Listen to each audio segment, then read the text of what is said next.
Foni yangu zvaida kundirasisana iri kunditi Facebook is being updated, although I don't want Facebook yangu ndanchida kuenter number.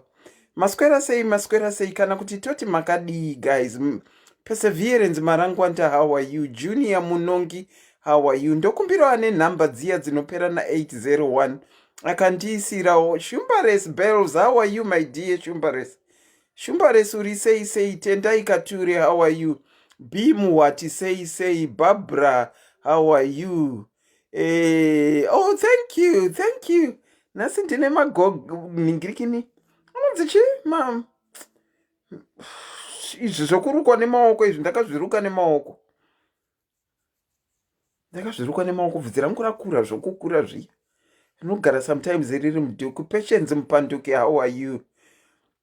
Busi, how are you? Percy, how are you? Tabitha, how are you guys? Dzaishe, how are you? Nhasi ndasvikawo live. I'm happy. Ndanga ndanzwa nemunya. Shame.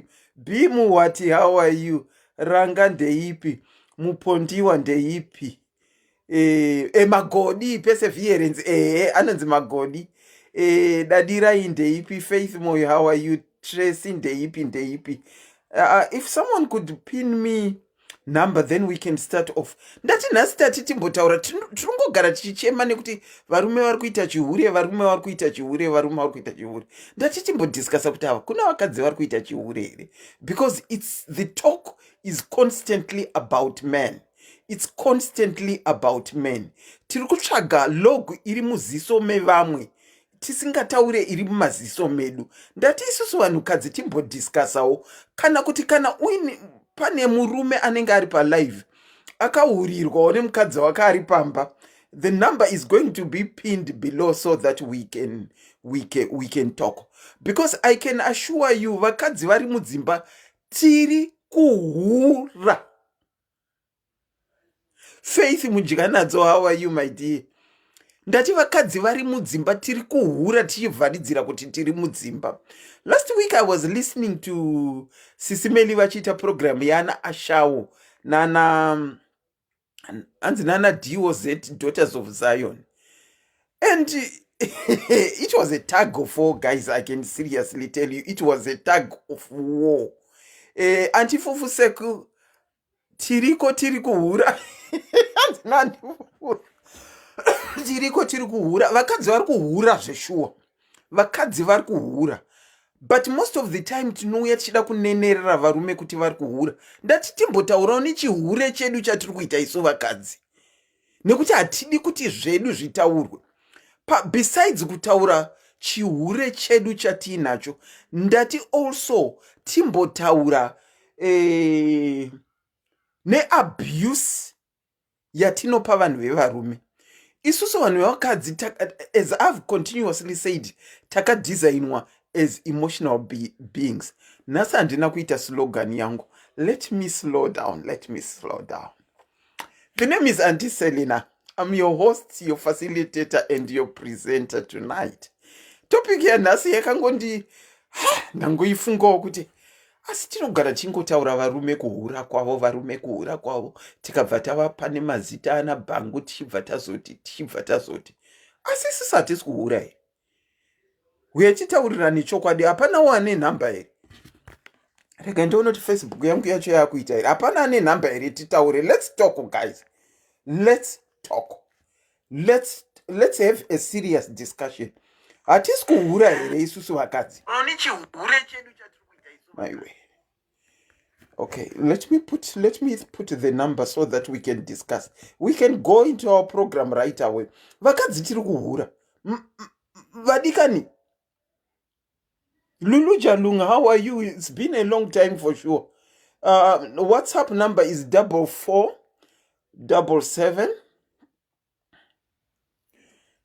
48 330.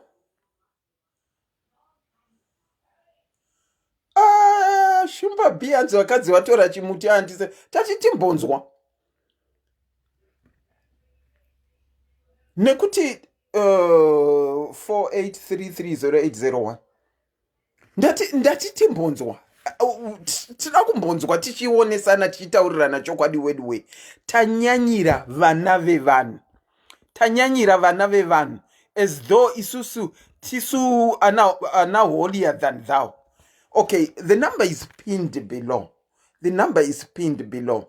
If you want to call, may I please kindly ask you kuti mufone iri ningirini iri WhatsApp chaiyo. Ndifonereiwo iri WhatsApp nekuti mukandifonera iri normal handikwanise kukudzosera call because this is a pay as you go phone.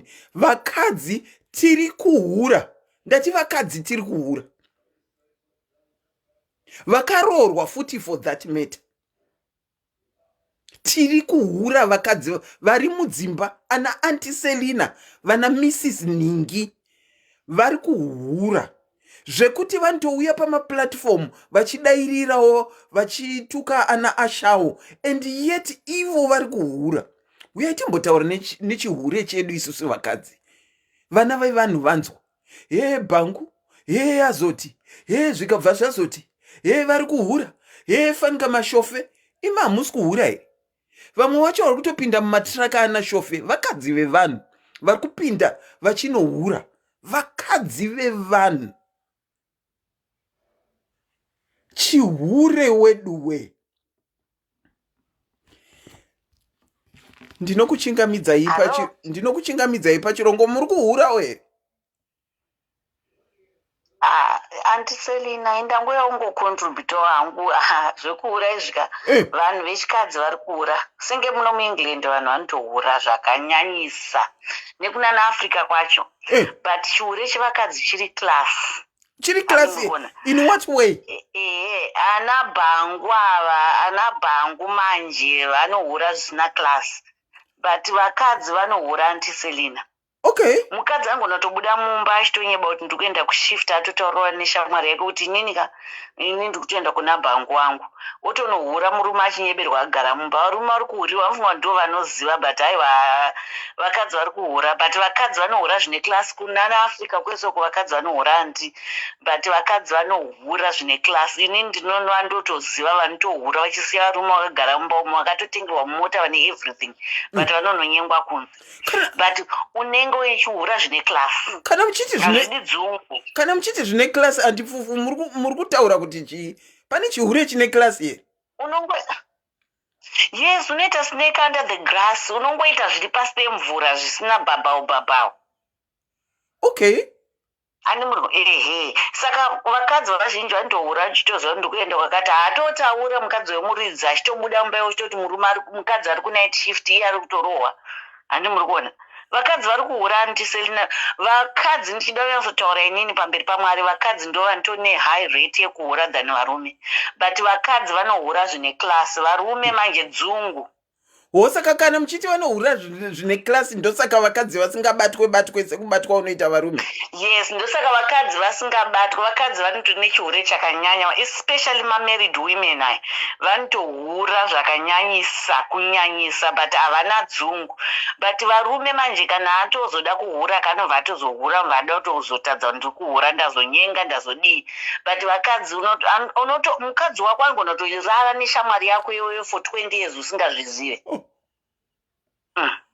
Indotoziva zvakato vanhu hobho vandotoziva ndohurira varume vavo ishamwari dzangu ende futi handidzifumure but vakadzi vanotohura ende vana bhangu ngavahurirwe vakapusa sterei. Musadaro tavanyanyira ndati timbotaurawo nekufeva.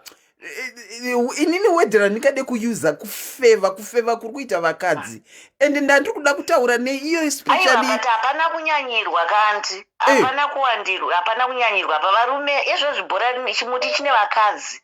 Varume ava vanga vajaira kuhurira vakadzi vachichemedza vakadzi mudzimba umo vachisiya vakadzi nevana vachinohura vachidi ezvozvo chimuti chine vakadzi. Mukadzi anokuhurira zvine klasi kani ndikukudza ini baba wangu iwe. Chimuti chine vakadzi ezvine zvayo vakadzi vari kuhura handisi kuda ende pamberi nazvo futi hazvirambidzwezvo. Ane murume here anti munoti pamberi nekuhura kwemukadzi ane murume mumba here? Yes, yeah, pamberi nacho. chimuti because ivo varume vane vakadzi mumba vari kurwadzisa vakadzi vakawanda, vakadzi vazhinji vari kuchema, but vakadzi manje chandovadira ka vanohura ka havafawa kutaridza kuti ndiri kuhura ende vanenge vachitotonge ichipinda mupasoka ivo achitokuti wozibhangwiri rapinda atobva kuna john wachandoya pamba ipapa agonwa tii agodya newagonwa doro newari vari kukurovera mukadzi wako kunyebaira handisi kunyeba vanhu vanoziva zviri kuitika izvi zviri kutoitika inangwa am not married but zviri kuitika kune vari married ndotoziva elot vari kuzviita ende pamberi nazvo because ana bhangu ava vanotorwadzisa vanhu vakawanda. My words. Thank you so much, Auntie Fufu, for your contribution.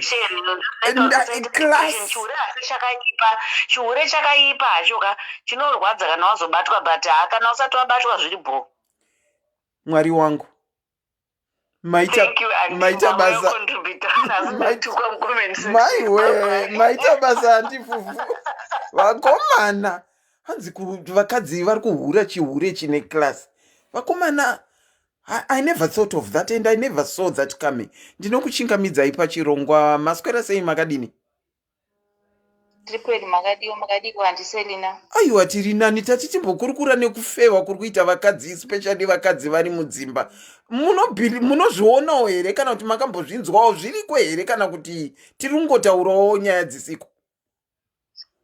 Aiwa nyaya mutotaura yakanaka chaizvo. Ende kana mukateerera kana pazvirongwa zvema-domestic issues vanana tete Tudha, varume vazhinji vari kuchema kuti vakadzi vedu vari kuhura, todini navo? Sure. Okay. Saka totoona kuti ezvinezvi varume vakangogara vachingodzi vanohura. Asi pari zvinezvi varume vatodzikama, asi vakadzi ezvinezvi tisu titori panyanga dzekutohura, especially vakadzi vari mudzimba. Kosei tichida kuona chimuti chiri mumaziso evarume tisingataure zvedu isusu because hatitaure nechihure chedu isusu vakadzi, asi varume tikatongotange takutaura nechihure tiri kutaura nechihure chevarume sei? Varume vakangogara vachingonzi varume vanohura. Right. Varume vakangogara vachingonzi kuhura kwemurume kuri common kupinda kuhura kwemukadzi. Ndosaka zvisingataurwe. Kana mimi nhasi mukaona kuti mukadzi womunhu ari kuhura ende maubata hendi munozvitaurawo here mimi? Ya zvinonetsa kutaura. Asi zvevarume ndizvo zvisinganetse. Ndinogona kutoudza kuti amai nhingi ndatona murume wako achihura nanhingi apa. Akomana. Asi vachini kuti ndiende kunonotaura murume wacho kuti mukadzi wako ari kuhura. Hazvibude ndozvitaura sei? Zviri easy kutaura kuti murume wako ari kuhura uchiudza shamwari kuti murume wako ari kuhura, asi hazvizi nyore kutaurira murume kuti mukadzi wako ari kuhura. Okay.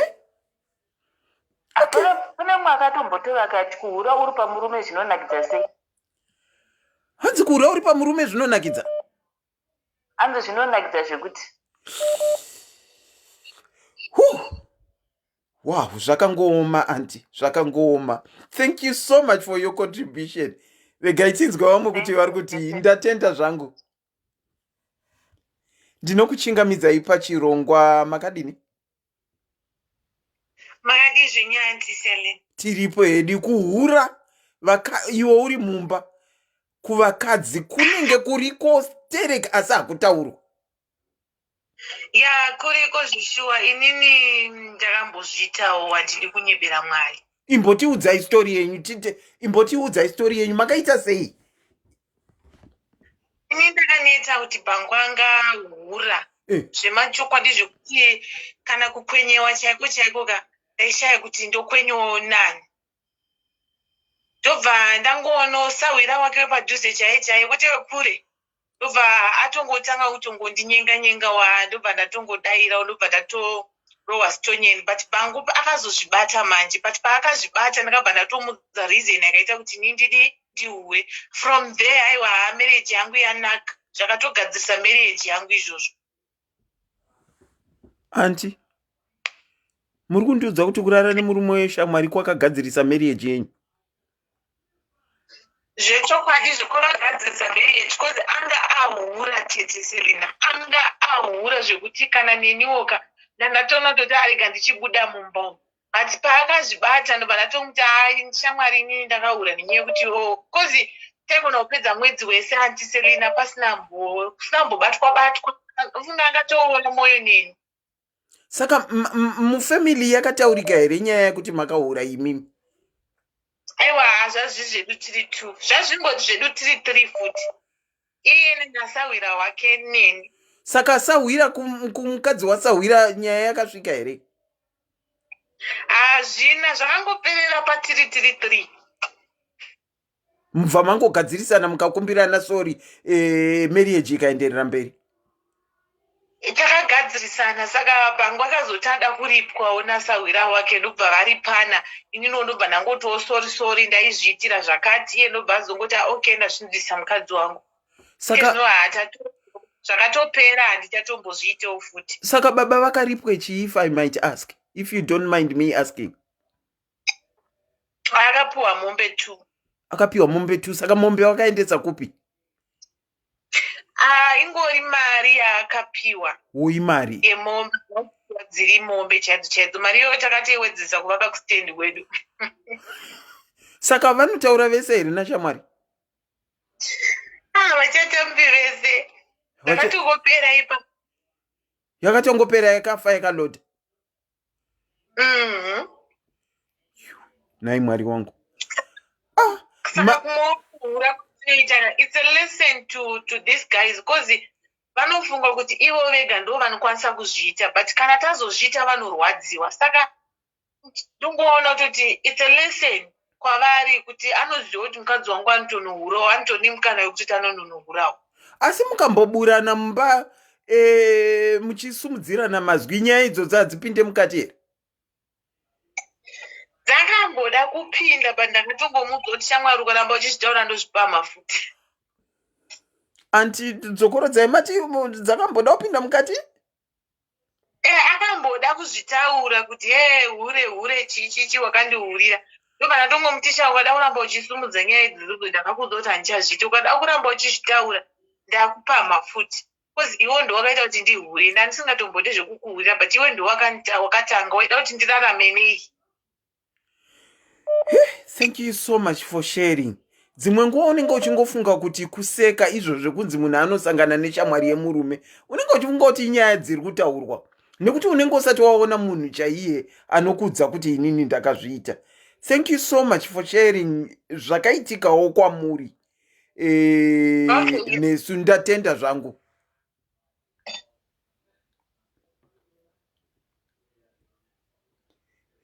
Ndinokuchingamidzai pachirongwa makadini? Ndokumbira I think mune imwe device iri kuseri. Ndatenda zvangu. The platform is all yours.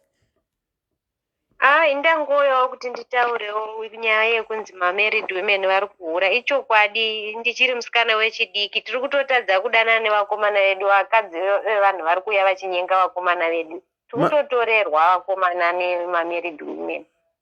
Sikana mukutaura kuti chiko muri kuti tiri kutora vakomana here makutadza kuwanikwa imi vechidiki nekuti isi madzimai ari mudzimba tiri kutora vakomana? Vari kutoita competition nesu ka. Kuti kudaro? Competition chaiyo. Nditori nabhuru rakatorerwa mukomana izvozvi nemukadzi wemunhu. Mukomana asati amborora here? Mukomana asati amborora 32 years. Saka vanenge vachisangana kupiko nemukadzi wemunhu iye bhururu wenyu? Ningirikini iye mukomana wechidiki uyu vanenge vachisangana kupi nemukadzi wemunhu? Mukomana wechidiki anodriva Uber, mukadzi wemunhu anoshanda kurestaurant. Inga zviri kutoitika zveshuwa zvinhu izvi kunzo? Itori competition, kutodhingurwa nevakadzi vevanhu chaivo. Maita basa matiudza kuti zviri kuitika zveshuwa. Zvino kana isu vakadzi taakudhingura tichitorera vana vadiki vakaita semi, kucharoreka here kunzo? Kunze kucharoreka? If you want to call and contribute, the number is pinned below. Aimwari. Ndinokuchingamidzai pachirongwa. Makadini? Tiripo makadini. Hey, the platform is all yours. Thank you so much. Inini ndoda kutaura Auntie Selena. I got married last year and takaita marriage yekuti my parents anenge achiti you have to get married nemunhu wemuchurch, and kuchurch kwedu it's a taboo kutororwa nemunhu asiri wekuchurch. Okay. So I got married last year, and after I got married then ndabva ndanyatsozoona kuti munhu uyu hatisi kutombopitirana zvachose, and kubedroom kwachona zvakatonyatsofa kufa chaiko. And then ndakabva ndatanga kuita get back to another guy wandaimbondanana naye. We linked up then kubva tatotanga kudanana. Saka izvezvi I'm regretting because kumba kwachona handichisina chandokwanisa kuita. Muri kuti makaroorwa gore rakapera? Asi makaroorwa zviya zvekuti maifanirwa kuroorwa nemukomana wekuchechi nekuti maparents enyu vane zvinzvimbo here muchechi? Vane zvinzvimbo. Saka makaroorwa mukazopinda mumba makuregireta kuti makapinda. Iko zvino makakonekta naex wamakambenge muinaye ndiye wamakakonekta naye. Asi muchiri mumba kai? Ndirimo. Saka munoonana kupi naex?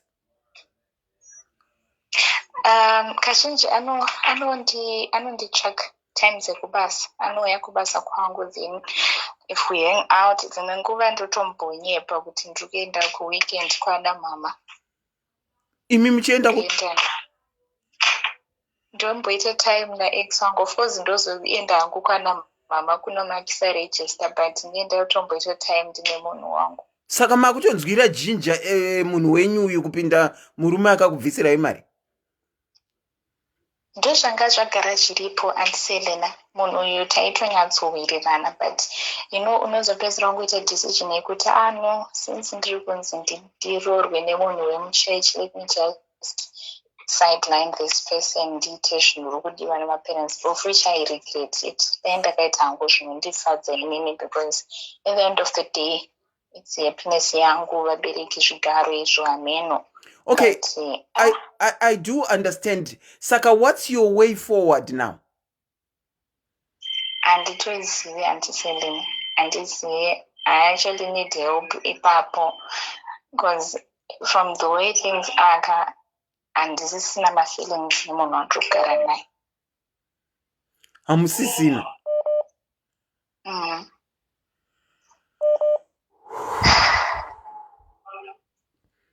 Saka kumba munotoita mawifely duties here kana kuti?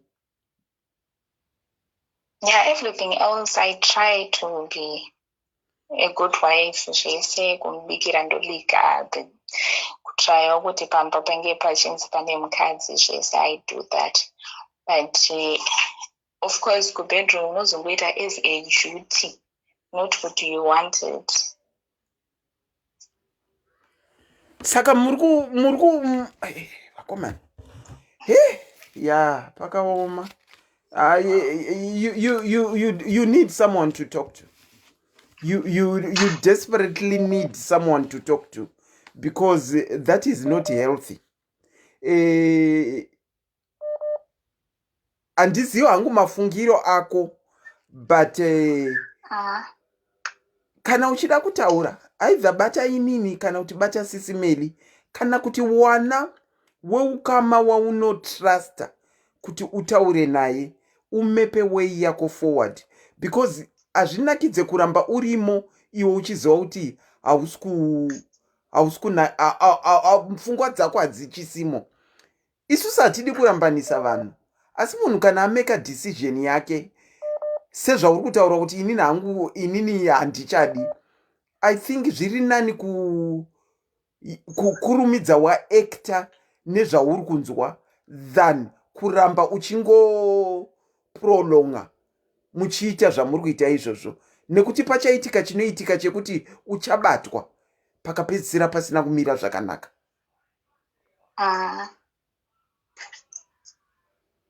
So I think maybe nchataura name after live and selling. Alright. Okay. Ukanditextira panhamba idzodzo, then I'll give you my official number, because number idzodzi kubatika kwacho handibatike zveshuwa. Okay. Alright. Waita basa rako. Thank you.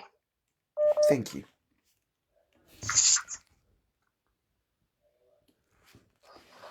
Ndinokuchingamidzai pachirongwa makadini?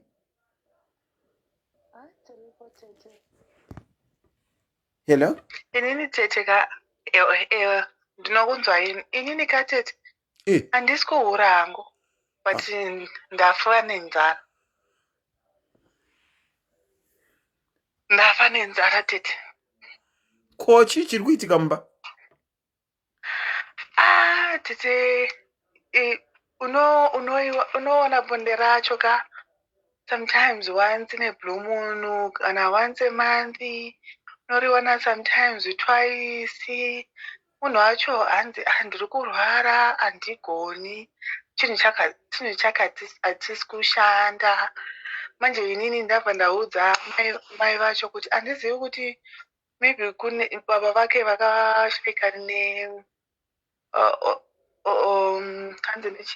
ne-prostate cancer. Anga akarara. So akashayika ne-prostate cancer. So ndabva ndaudza mama kuti sei tisingagone kuti aende kuna doctor kumbochekwa kuti chii chiri kuitika. Nhasi ndine 10 years now. But ndinogara sometimes 3 months ndisinayo kuwana bonde racho. Saka mai vake vari kuti chii vakomana? Amai vake vari kuti chii? Mai vacho it seems like vanoziva kuti kune ka-problem kufamily yavo. Nekuti inini ndini ndega ndakavawanira vazukuru vacho. Havana vamwe vazukuru, ivana vangu chete. Saka mai vanotoziva kuti kune ka-problem kariko. Kariko. So hanzi chimbogara mwanangu, chimbogarira vana, ndinotumidzira dzimari kuti chimboenda kumbotengera vana zvinhu. Sometimes ndinotumidzira mari kuti chimbotora mari uzotengere zvipfeko zvako. But inini asi kana muchitaura nemunhu wenyu muchikonveyawo kuti hamusi kunzwa zvakanaka nezviri kuitika, iye anoti chii? hanzi neniwo ndinoona tete hazvimuki. Hakuna china, hazvimuki zvinhu zvacho. Saka it's not kuti haasi ndarora ndapedza. Haisi zvinhu zvokugarisana. Akarora akapedza munhu uyu. Saka it's not kuti haasi kuda, anotone urwere huri pari. But ukataura nazo senge unomurwadzisa, unomupedzera simba, haatauri. Inini kana futseki kana kurohwa handikuzivi hangu. Kana kuti chii, anoshandira vanogara mumba, hakuna chinhu chiri kuitika. Tinotarisana nemeso chete. Zvinondirwadza inini. Ndiri kuzvinzwa kuti zvinokurwadza. Mune nhamba dzasisi Melly here? Iyi yakandiremera iyi.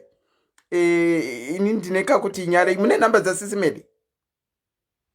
Nhamba dzake ndinadzo. Inoziva kuti problem ndaita ndabva ndakafunga kuti inini munhu uyu ndichamhorera inini. Nekuti wondo zvamakufunga? Ndinoenda. Ndizvo ndafunga ne. But something yakaitika kumhuri yangu. Ndakashayikirwa nehama dzangu 4. Ne-HIV. Ndadarisa ndichivapipa ini. Uraiti muchivapepa? Ndabva ndati kwandiri, I will never ever sleep with a different man. Zviri nani ndigare kana kufa kuri so. Ndinosca. Nezvamakaona? nezvandaona nemeso angu ndichiona ndichiona mukoma wanga ndange ndichimuda nemwoyo wangu wese achirwara tete ndabva ndati I will never zori nani ndigarewo ndakadaro ndichaiwana 1 month yacho ichiuyawo kana 2 month yacho ichiuyayo. That's it. makamboenda kuzvipatara zvevarume here zvekuti vanotariswa kuti chii chiri kunetsa? Haendi neni unoziva kuti anoita sei tete anoenda I suspected kuti anoenda nasekuru vake kana sekuru vake vakauya kunyika inono vanhanzi tiri kuenda kumbochekesa sekuru vangu so ndafunga kuti angachiendeswa nasekuru vake mai vange vamuudza kuti chiendesa mwana kuna doctor but ndinofungira kuti chiripo chiri kuitika kosi ivo sekuru zvavanouya kunyika yenyu iyoyi muri kudi sekuru munhu ari right kutaura naye uya kuluma usekuru mopira kuna sekuru problem iri pakati penyu monzwa kuti sekuru vanoti chii actually sekuru ndo vakatonaka kutaura navo than kuna mama direct kana zvekuchirungu zvikaramba since muri kuti mai vake vanoziva ende kumusha kwavo kune problem kana vachiita zvechivanhu madii kumbotsvaga kubatsirika kune zvechivanhu havasi vezvechivanhu ava tete havasi vezvechivanhu havaite vanhu vanopira zvechirungu saka taurai nasekuru kana vachienda kwachiremba endaiwo iwe unge uripo uchinzwa kuti vari kutaura kuti chii taura nasekuru ndichataura nekuti ndagarisa kana usingafile kutaura nasekuru uri wega what you can do is either mukandiudza kuti muda kutaura nasekuru either inini kana kuti SIS MELLY kana muchida voita go between pamunosvitsa nyaya yenyu kuna sekuru kana kuti isusu tonopotera kuna sekuru kuti muzukuru auya ane chichemo hameno kuti poitwa sei sekuru mange vakapatsira nekuti nene ndatitya nekuti ivanhu vanozivikana ava vanhu vaombe havasi vanhu vadiki ava vanhu vanozivikana vanhu vanozivikanwa aiwa kupotera kwakanaka ukatsvaga kazhinji kumakare kare kana paine problem iripo munhu unogona kunopotera especially kuna ana sekuru kuna ana tete but mazuva ano zvaakuti netsei but kana sekuru vachitombouya tinogona kupotera kuna sekuru nekuti ndine zvokuita kuuraya handizviti handizvione ndichibvisa mbatya dzangu mberi bemunyama mumwe munhu handigoni aiwa uyachimbozama kutaura nasekuru either get in touch with SIS MELLY or get in touch with me totaura some more and then kana mazvipira tonopotera kuna sekuru thanks tete alright ndinonzwa kwamuri okay tete ndichakuisira message alright okay bopa siyabonga kakulu for phoning ndachingofunga kuti tiri kutaura zveinhingirikini zvevakadzi vari kufeva zvevakadzi vari kufewa but anyway vanhu vanenge vaine story dzavo if you have got something to share the number is pinned below nhasi ndaenda outside my jurisdiction this is actually not a very comfortable subject for me unless kana tiri kuseri it's not a very comfortable subject for me but hey let's go on and talk ndinokuchingamidzai pachirongwa SIS MELLY's Diaries kuhura kuri kuitwa nevakadzi antiselina makadiwa tiripo makadi asikana zvatokomoni ndo zvatonyanya manje mazivano izvozvi asi muri kufewawo ndakatofewa siselina ini zvanga zvadii taigara kune imwe nyika nemurume zvino ndaingoti ndikaenda kumusha kunoona vana kutosara achinyenga ndikadzoka kwakazviitirei sore mukadzi wangu chichichi toenderera mberi ndodzokera kumusha nguva diki diki ndodzoka atone mumwe ndikatoona kuti ndichibva ndatomutaurira ndikati manje uchatondoona ndakarara neshamwari yako ndozvandauda kutoita uzivo uri kutonyanya ndaida kungomurwadzisa chete kwete ndaida kuzviita. Saka makatozozviita? Ndakatozozviita neshamwari yanga yato kwete neshamwari but akazvibata manje akazozvibata. Akazvibata sei? Ende varume amunoziva chinhu chinenge chisiri mauri ka uchiita zvekudzidzira ka unogona kubatwa manje. Ati varume vanorwadziwa havadi kuti mukadzi uzviite asi ivo vanoda kuzviita. Kona ikola chimbotiudzai kuti makabatwa sei? Nekuti hanzi vakadzi vanohura zvine class, vanofeva zvine class, imi makabatwa sei? Nofunga ndisina classes andiserina. Ndaitoitawo zvekufundira. Makabatwa sei? Munhu uya wandaifeva naye akazondifonerawo dzimwe nguva dzekuti aisafungira kuti ndinaye ndokubata kwaakazozviita. Saka pamakabatwa chii chakaitika? Ndakarohwa singatomboita. Makabhurwa? Ndakarohwa but akandiregerera. Saka kumba kwenye yakasvika here kana kuti kumba kwavo yakasvika here? Yakasvika kumba kwedu ndoko yakasvika. Ndiani akasvitsa? Ndiye akasvitsa. Nyariro yacho ama yamwana? Unonyara kani kunge imbwa yakwira mukombi. Asi pakusvika kwacho kwazvakaita akatonyasosvika kuna mai vangu peya akatovaudza kuti ndozvikuita mwana we. Akaenda kuna ambuya? Ndozvakaita. Akaita zvokuvafonera kuti handiri kune imwe nyika. Ambuya vachimva amai vangu vachimva vanoti usadaro mwana rezvi ndazviregera. Asi makadzidzei pamakazviita izvi? Ndaingoda kurivenja chete because unenge waneta nemunhu nekuti munhu ka unonge uchitobhowekanawo nezvaanenge achiita. Ende kana chiri chirwere munhu anokukunzira wakatarisa kudai. Nemi pamwe maikatenge matopotsa makumuunzirawo wakatarisa. Zvinenge zvatoda zvekutoti tingosanganisa ka because iwo unenge uchizviita. Saka makafeva kwenguva yakadii asati azvibata?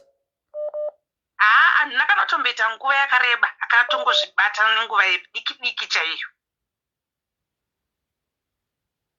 Plus chakanga chanyanyondibhowa ndechekuti akanga aitisa mwana outside my marriage. Uraiti. Ndozvinhu zvakanga zvanyatsondirwadza izvozvo. Asi iko zvino mugere yenyu zvakanaka? Ndakatozosiya ini. But handina kumbosiyira zvangu kuti inhau yekuti akanga achifeva. Zvekufeva aizvita kana ndikangopesana naye nguva diki diki. Okay, saka makazosiyawo nedzimwe nyaya noti dzekuti makabatwa muchifeva? Ini ndakazofeva manje. Ini ndakazongoona kuti izvi zvinenge zvatova mublood mangu izvi. Saka ndinyatsonozviitira kure kusina hako murume uyu because ndaitya kuti akangondibata makatozopinda muchifeve full time? Yes, nai Mwari wangu. Saka ndozvamuri kuita izvozvo? Aiwa handiti hangu kuti ndo basa rangu ayo. Ndakangosiya nekuti taivawo zvinhu zvataingonetsanawo nazvo. Uraiti. Mandazongosiya zvangu. Plus ndakaona ndikada kuti ndiite chimwe chikomba ndiri mumba umu unobayiwa nebanga. Mukati kubuda kuri nani ndinoitira outside? Kubuda kuri nani nongoita hako zvekuti hausi kurwadzisa munhu because murume akangozviziya chete muchigarisana. Muine vana vangani nemurume wenyu? Taive nevana 2. Saka vana munavo? Ndinavo. Zvakangoma. Yacho ihombe yandiselina because ndiri mumba machona murume. Aiwa, taura henyu tiri pano. Taurai nyaya yacho hombe tiri pano. Anga asingacontribute anything kuvana. Okay. Aienda kubasa? Ini ndaitoenda kubasa. Mabasa achona hamene kuti aishanda sei nanditomboziva kuti zvizvaiti muupenyu hwake. akashanda pamwe abhadharwe hameno zvaingoitika. Ndaitoenda kubasa iye akagara sometimes pamba ndouya ndopeya mabills kandomusira mari kuti uzobhadhira rent. Ndodzokera kubasa ndaitogara kubasa. Ndodzokera kubasa pandodzoka ndoona munhu asina kubhadhira rent akadya mari yakatenga chikafu futi mumba muya muya. Saka zvava zvandiremera kwemakore akawanda ndichingoona kutoti ndini baba ndina amai apa murume aripo.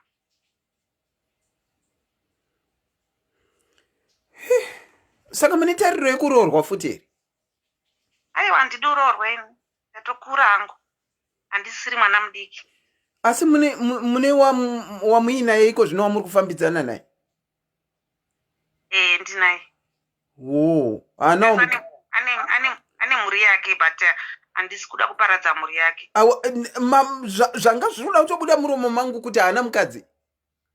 Anaye mukadzi but inini handisi pakuputsa imba yake zvangu. Pati muri kutoputsa?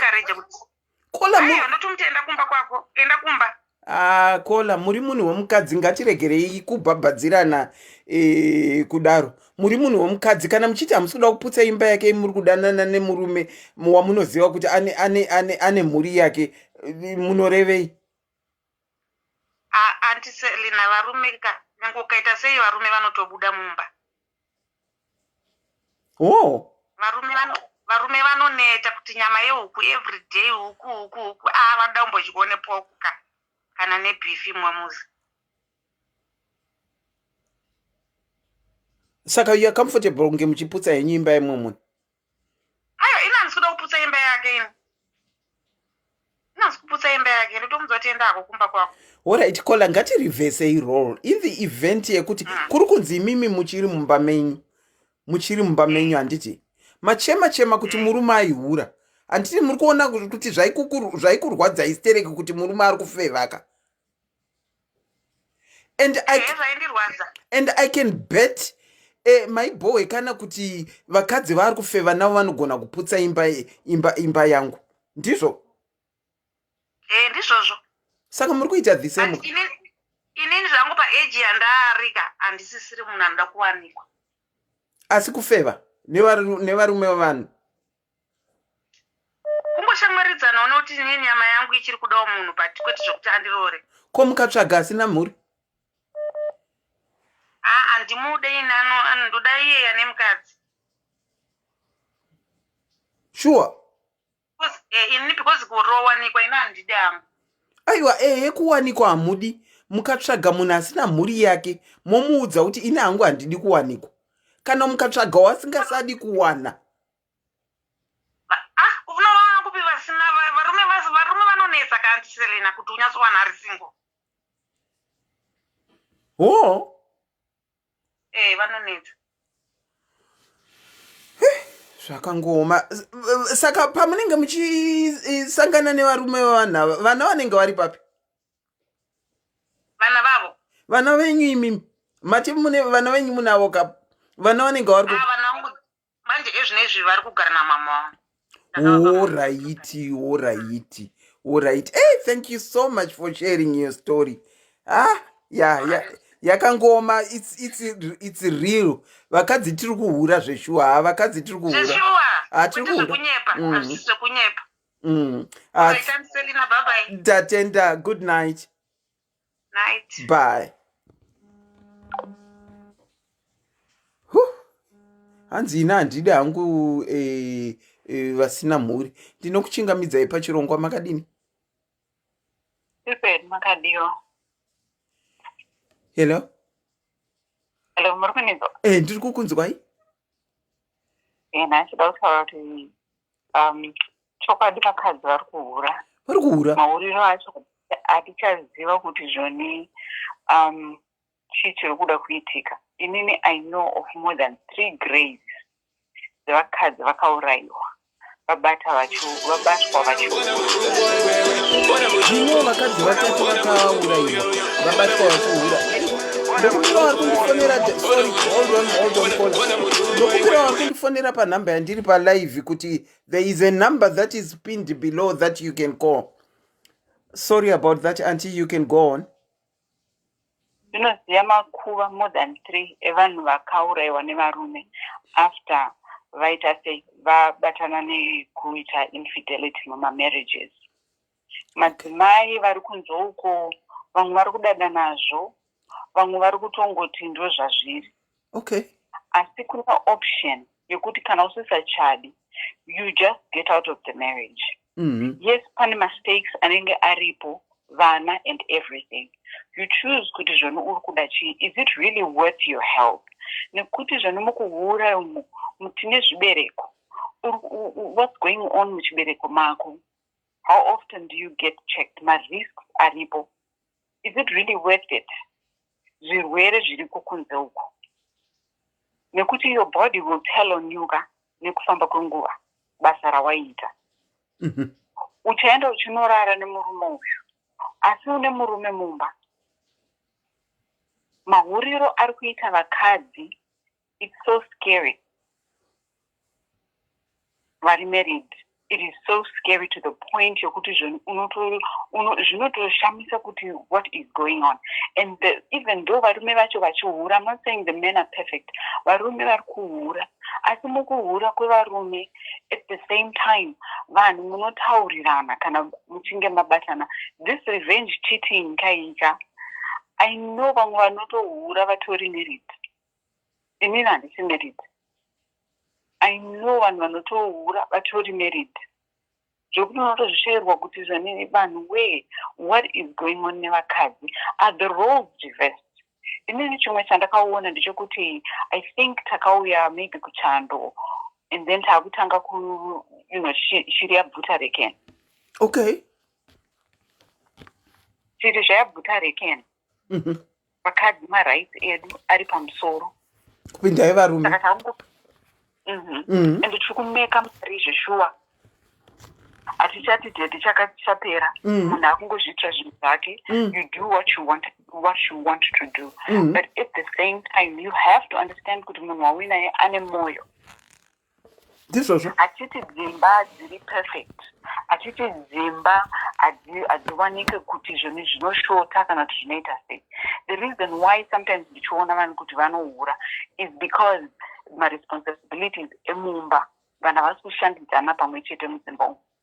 Zvokwadi. Saka pakaitika ma-issues, especially like emari yekuti iwewo ndikutumira kwako, ndichatumira kwako, panotanga kuita makakatanwa, before you know it zvinhu zvakushota mumba, and before you know it mumwe munhu akuenda kunohura.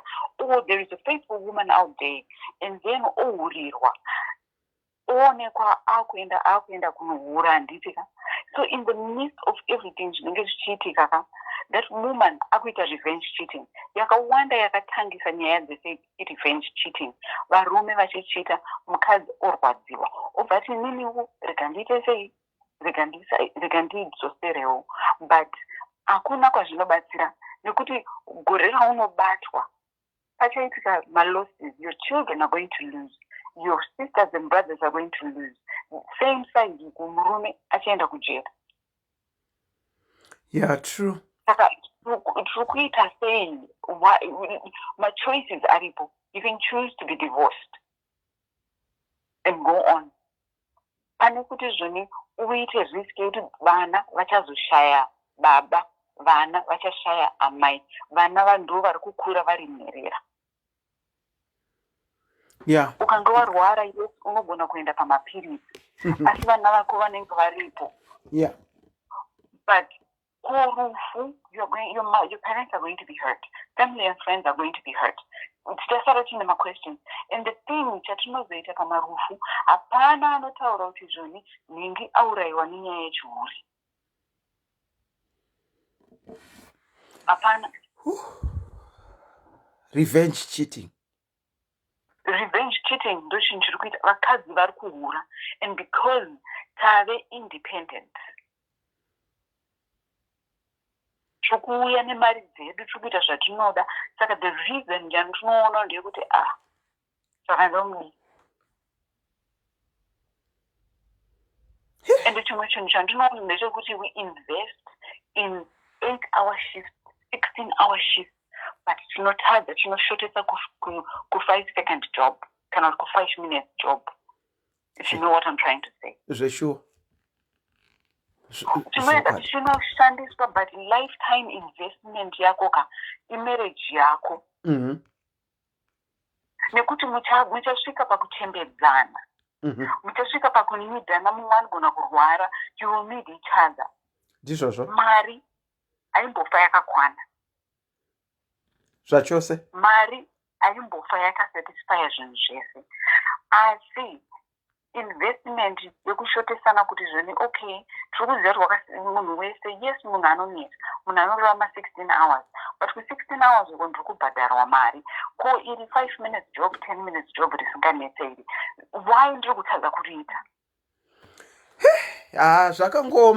zvakangoma zveshuwo because iri harinetse iri this 5 minutes job this 10 minutes job harinetse. This is your investment vakadzi kana uine vana investment yako vana vako vawinawo ivavo zvokwadi ndinodavira kuti vakateerera vari kuzvinzwa asi zvakangoma kana wedhi ramataura rechirungu rarevenge cheating iri revenge cheating ndofunga rinenge riri lighter than kuti chihure but thank you so much for sharing. Regai tinzwe vamwe kuti vari kuti chiine revenge cheating dzavo dzavari kuita idzi. Thank you. Tatenda, thank you. Revenge cheating riri lighter pachirungu revenge cheating. Uri kuita revenge cheating here kana kuti wakamboita revenge cheating here? Uya utiudzawo kuti chii chakakupinza kuti uite revenge cheating. Asi bottom line, vakadzi vari mudzimba tiri kufeva zvokuti but nyaya dzishoma dzaunonzwa dzevakadzi vari mudzimba vari kufeva dzizhinji ndo dzatinongonzwa dzatinenge tichitaura idzo dzevanhu vechirume. Ndinokuchingamidzai pachirongwa makadii vakadzi tiri kufeva. Tiripo makadii yenyu antiselina. Tiripo makadiwo. Ini ndoda kusheyawo nyaya iri kutoitika kufamily kwedu. Iri kutoitika izvozvi? So hanzvadzi yangu akaroora iye akanga ari 25 ndokubva awanawo mudzimai wake anga ari 18 achatongobva ku-A level. Varoorana pavagara vakaita vana vavo 2 but murelationship hanzvadzi yangu yaiura achihurira mukadzi zvisingaite tichitombopindawo munyaya dzacho tichitobatsirawo muroora kutoka mahure abhudhi tichidii. So anyway pakazoita one akaramba atongoshingirirwa aye akadana for a long time saka ndokubva atozoita nhumbu iye wacho uyu weaffair yakalasta a long time. So zvakabva zvazoita kuti muroora akazongoora mwoyo vakagara vese almost 18 years muroora abva azongoora mwoyo bvadi ndokubva ati handichazvikwanisa ndokubva aenda. Anyway iye akaenda ndokubva anosanganawo nomwe munhuwo ndobva atoroorwa uko akaroorwa. Saka zvanga zvakuti bhudhi vane uyu munyowani iye aroorwa uko aroorwa but isusu takangoramba tiri mabest friends naye muroora uyu. So muroora akandifonera last week akati tete ndangoti ndikuudze kuti I'm having an affair tiri kuchitira murume wangu. Muroora upi manje? Muroora aripo here kana kuti akambenga aripo? The old one because tiri shamwari. Takangoramba tiri mabest friends. Saka achiri kunditi tete anyway. Okay. Tikati uri kuchita wako ko munhu achangobva kuimba uko murume munyowana hanombo it's not long aine murume I think it's just 2 years. Akati munhu wacho andiri kuchita naye hanzvadzi yenyu. Vaziva ndakapererwa. Ngashaya kuti ndomuadvaisawo kuti ndomuti kudi. Ari kufeva nehanzvadzi yenyu anova akambenga ari murume wake? Yes. Iye akaroorwa nemumwe murume iko zvino? Yes. Nekuti akabuda mumba achiti hanzvadzi yenyu iri kufeva? Saka uyu hanzvadzi yangu akarooroka waaipfeva naye ka uyu. ndiye waakazounza akaroora akaisa mumba. Saka zvakuti hanzvadzi yangu akaroora, ex muroora akaroorwa, but vakuita affair vari tu. Nhai madhayaris ndinzwireiwo nyaya iri kutaurwa naanti vari pafoni. Ndakatoinzwawo last week, ndakadongopererwawo izvozvo. Saka imi makamuadvhaisa kuti chi? Inini zvangu zvevanhu vanochita regardless of the situation, inini hangu chinhu chekuti zvokuti chinhu chaitondirwadzawo murooro wangu paichitirwa because she's such a lovely person iye pachake. Saka ndaitorwadziwa kuti vachidaro mudzimai wavo. So ndakamutaurira ndikati whatever the circumstance, cheating is just a no. It's just a no. Azvingoita, it's either musiyana nevamacurrent partners ene amina modzokerana kana kuri kuti muchiri kudanana. Saka yaitoti hai ini ndoda kutongorwadzisa uyu aripo, uyu murooro wenyu munyowani aripo uyu nekuti akandirwadzisa. Iye ari revenge cheating for sure kai. But apa bhudhi vari kutongota kuti munhu wavo vanga vachiri kumuda, but uyu manje akutongozviitira kuda kurwadzisa mukadzi munyowani wabhudhi. Muyera moyo warowa neconfusion yekuti chii chiri kuitika. Inzwa, ndochikupa example iri yangu. Anti Serena vanga vakaroorwa nemurume wangu akaroorwa nawo, murume wavo achihura achifeva stereki. Saka achifeva, inini ndodecide kubuda mumba ndonoroorwawo nemumwe munhu anditi. Asi ndowanika ndakuita chifeve futi nemurume uya wandakaramba akazoroorana neshamwari, akazoroorana nemukadzi akanditambudza stereki ndichiri mumarriage. Inini manje ndaroorwa uku, murume uyu akanga aroorana nemukadzi uyu aindinetsa. Isusu tiri tuve kutanga tadzokerana bheki. Asi inini ndadzokera bheki ndiri kuti ndinoda kungorivenja uyu nekuti akandisafisa ndichiri mumarriage. Saka iyi ndiyo revenge cheating. Ende bhudhi ndakavafunza ndati nyaya ndainzwa because ndakataura ndikati ngireni mainingi vandifonera vakanditaurira kuti imimi vanini muri kuonana, muri kufambidzana. Akaona kutsika-tsika akati ndozvakaudza here chii, ndikati aiwa akashamwari uyu mainingi neni takatoita mabest. Saka iye andonditaurira zvinenge zvichiita sei zvinenge zvichiitika. Abva azobvuma akati eka mudzimai wangu ndichiri kumuda. Hanzi ndichiri kumuda? Hanzi ndichiri kumuda, mudzimai wangu ndichiri kumuda. Asi hangu hanza kuzomuudza manje kuti uyu ari kutozviitira kuda kutongorwadzisa wawi naye, handa hanguzomuudza hanzvadzi yangu izvozvo. Ingaoni muri kuonerera kumhuri kwenyu kunaye asika. Hai basa. Aiwa, muripo tete imi ndimi muripo kudzoreredza muchinyatsoudzirira muzvokwadi chaizvo kuti zvamuri kuita izvi it will end in tears. It's dangerous game yavari kutamba. Zveshuwa. It will end in tears. Maita basa mambotishayirawo kuti ndodziri kwenyu kumbawo. Ndatenda zvangu. Ndatenda. Iyi yakatooma iyi. Kuoma chaiko. Have you got a story to tell? The number is pinned below. Uri mukadzi ari mumba ari kuita chifeve here? Kana kuti wakanga uri mumba ukaita chifeve? Kabanga chakazokuburitsa mumba kana kuti wakazobuda nedzimwe circumstances? Let's hear your story, because tiri kuti isusu tajaira kungotaura nyaya dzevarume kuti vari kufeva nekungochema nevarume kuti vari kufeva. Asi truth be told, isu vakadzi vacho vari mudzimba vakawanikwa tiri kufeva. Taona anti vatanga kupinda anti fufu vachitaura kuti vakadzi vanofeva zvine klasi. Ini iyozve mukufeva mane maklasi. Hanzi vakadzi ava batwe vachifeva nekuti vanoita zvine klasi. Zvandinetsa zvekuti kufewa kune maklasi. Ndinokuchingamidzai pachirongwa. Maswera sei anti Selina? Taswera asikana maswera sei? Aiwa taswera, chironga chakanaka ichika. Ndinotenda. Niniwo ndine dambudziko rangu apa. Ndanoita nevarume 2. Handichazive zvokuita. Mati?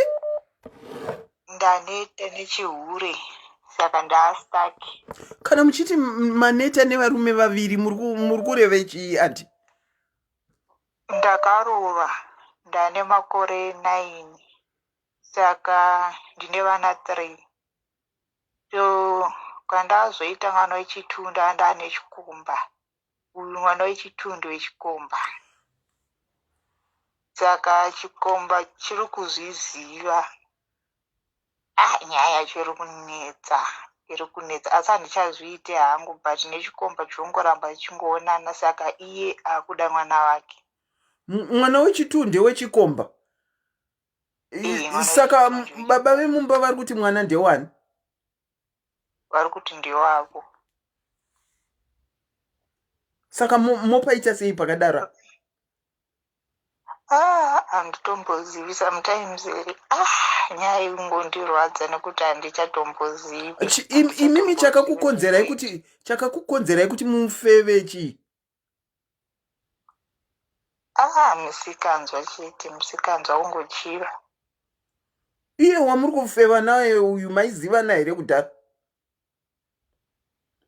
Aiwa, tasingangozivani. Takangozosangana ndavo kumuchato.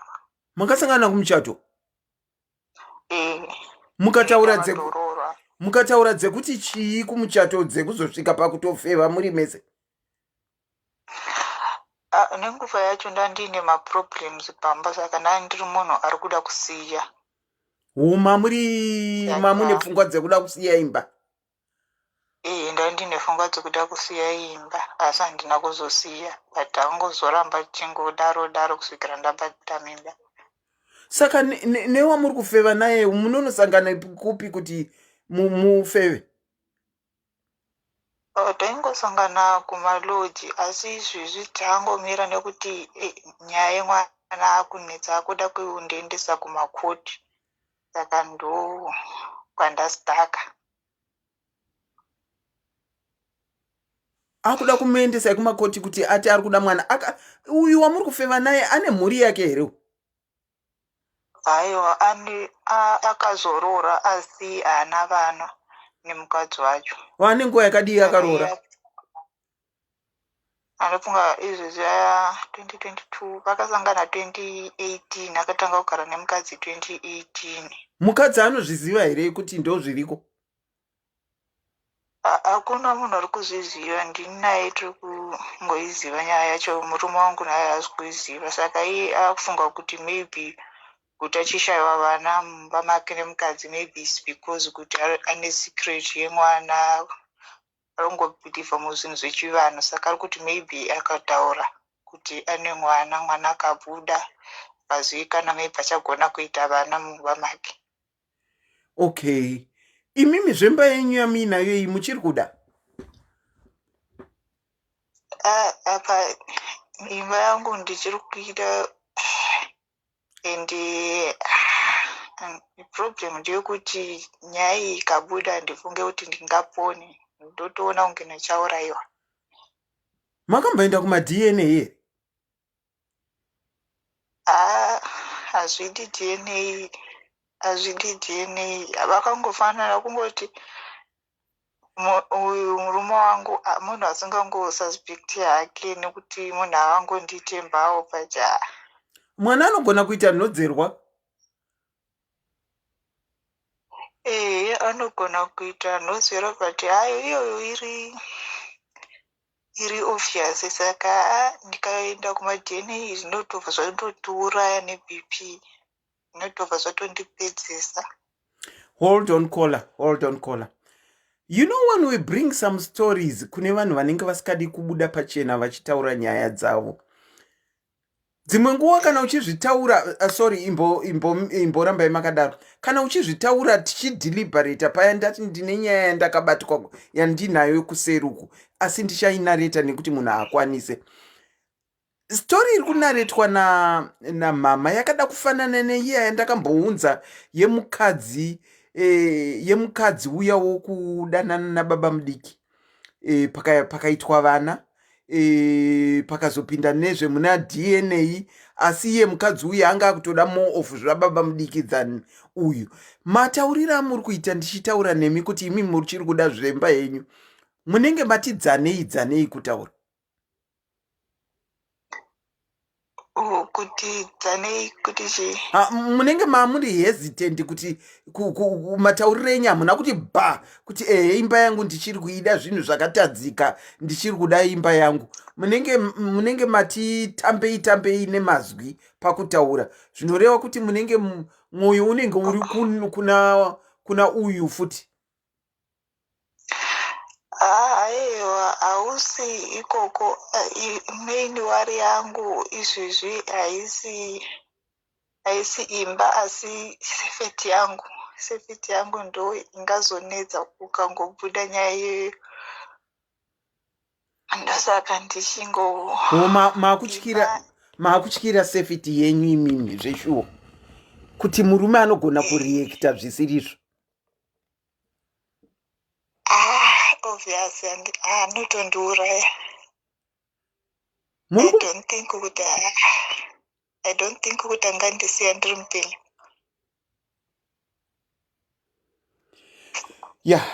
Panoda kuitwa find a way. Zviri nani kuti azive achiudzwa muchitaura makapotera than kuramba makanyarara, nekuti kuramba makanyarara handizivi, kunyangwe kutaura kwacho kuramba makanyarara akazozvidiscover hazvimire zvakanaka. Munenge muri panguva yakaoma kola. I even feel for you. Muri panguva yakaoma. Meno kuti munoda kuti tizotaura here kuseri mumepe way forward.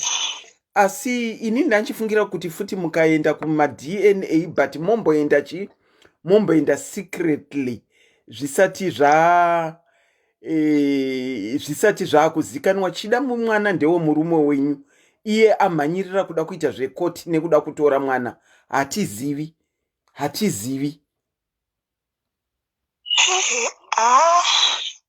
Maybe aikungoti nyaya yacho handisisina pisi panenge ndakagara, saka ndofunga kuti kuenda kuDNA test ikangobuda futi ichiti positive. Munenge kola ikabuda ichiti ndizvo munenge maziva, so that munomepa way yenyu forward.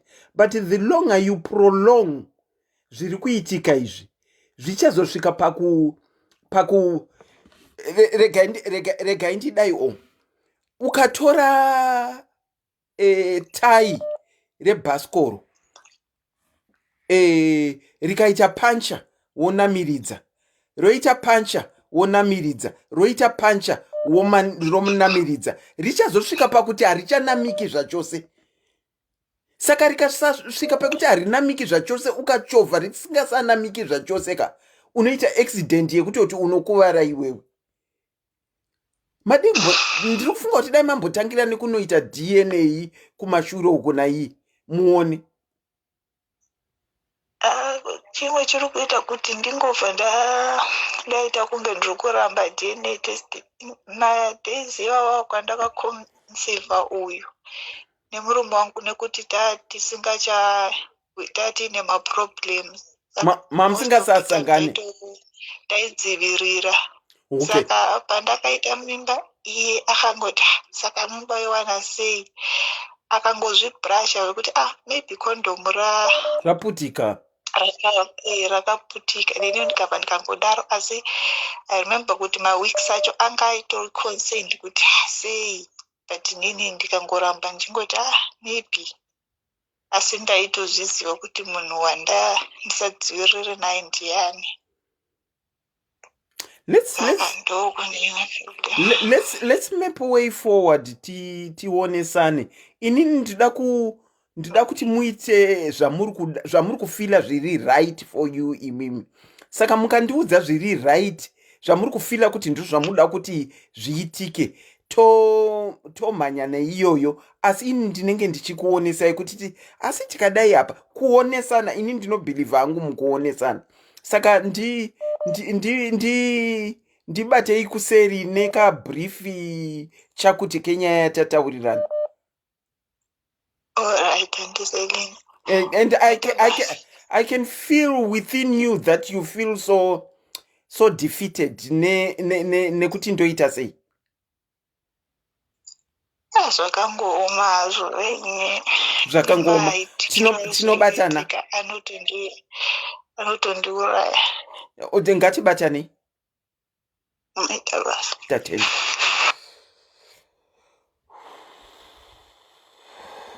Ndinokuchingamidzai pachirongwa SIS MELLY Diaries. Maswera sei? Makadii anti? Tiripo makadii henyu? Tiripo. Ndine nyaya yari kundirwadzawo. Mune nyaya iri kurwadza, taurai henyu takateerera. Murume wangu ndakabata kuti ari kudanana nemukadzi umwe. Mati? Ndakabata kuti murume wangu ane mukadzi womunhu ari kudanana naye. Okay. Makabata sei? Ndakawana mameseji mufoni. Mukadzi wacho munotomuziva? Ndomuziva, tinonamata naye.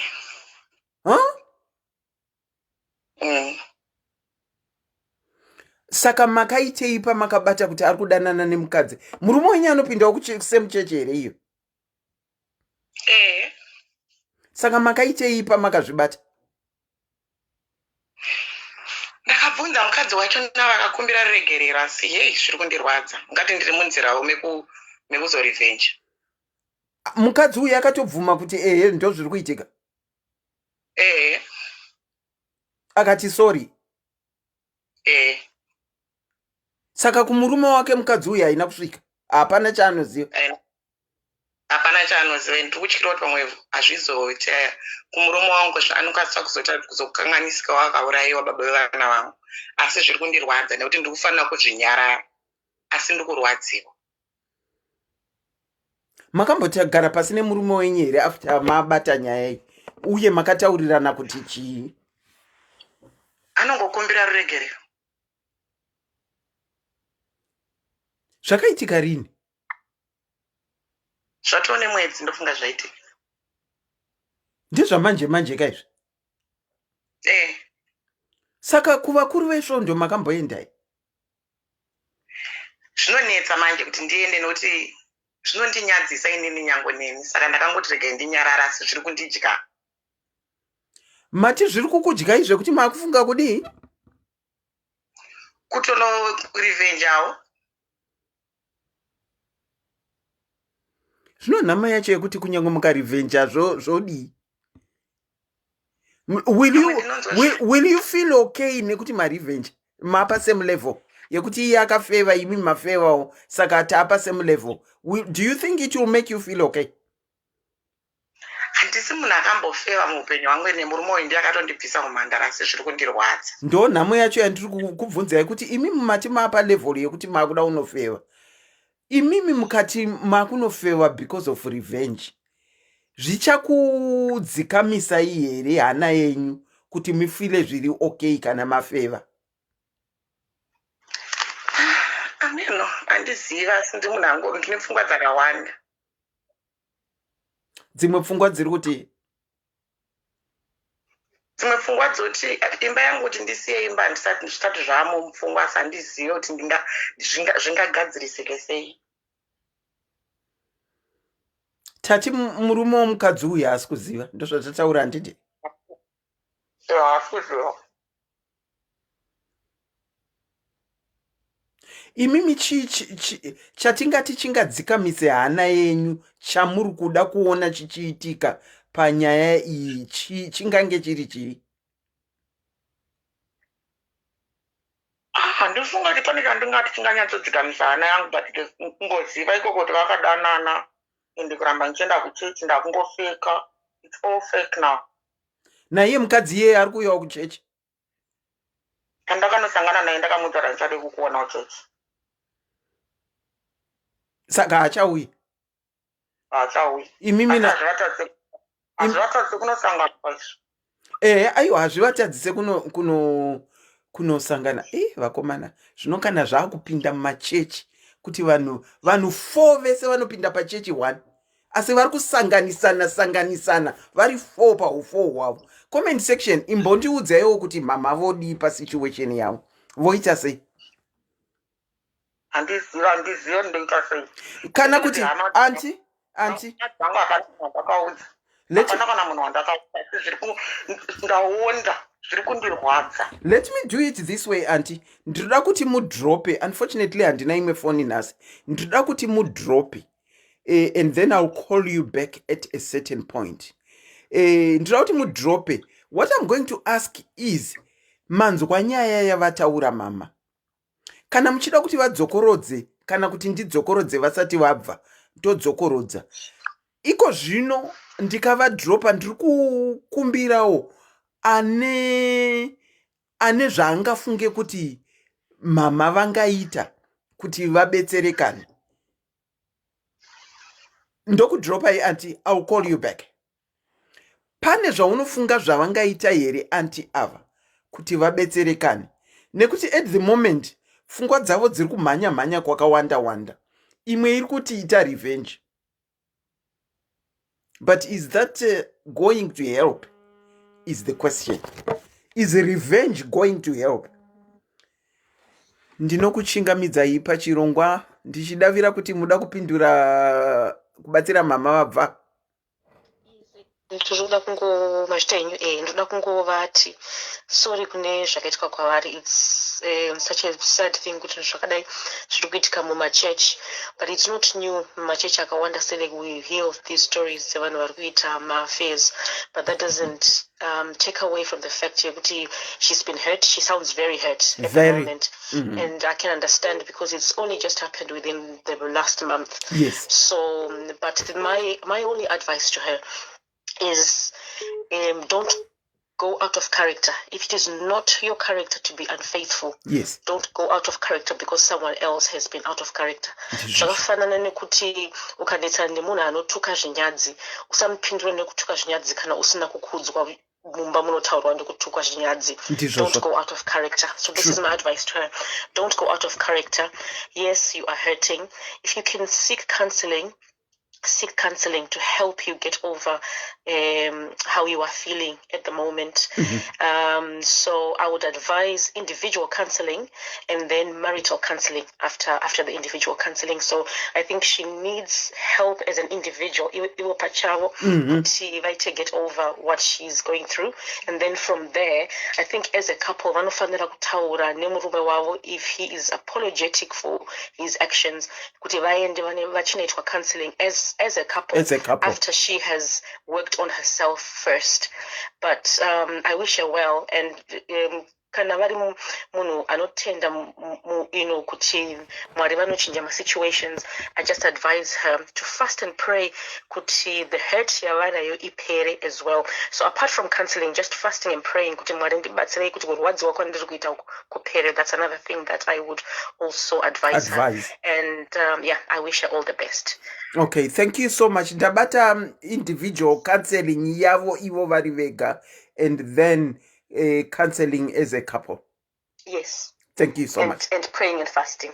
Yes. Thank you so much, Kola. My pleasure. Bye-bye. Ndatenda.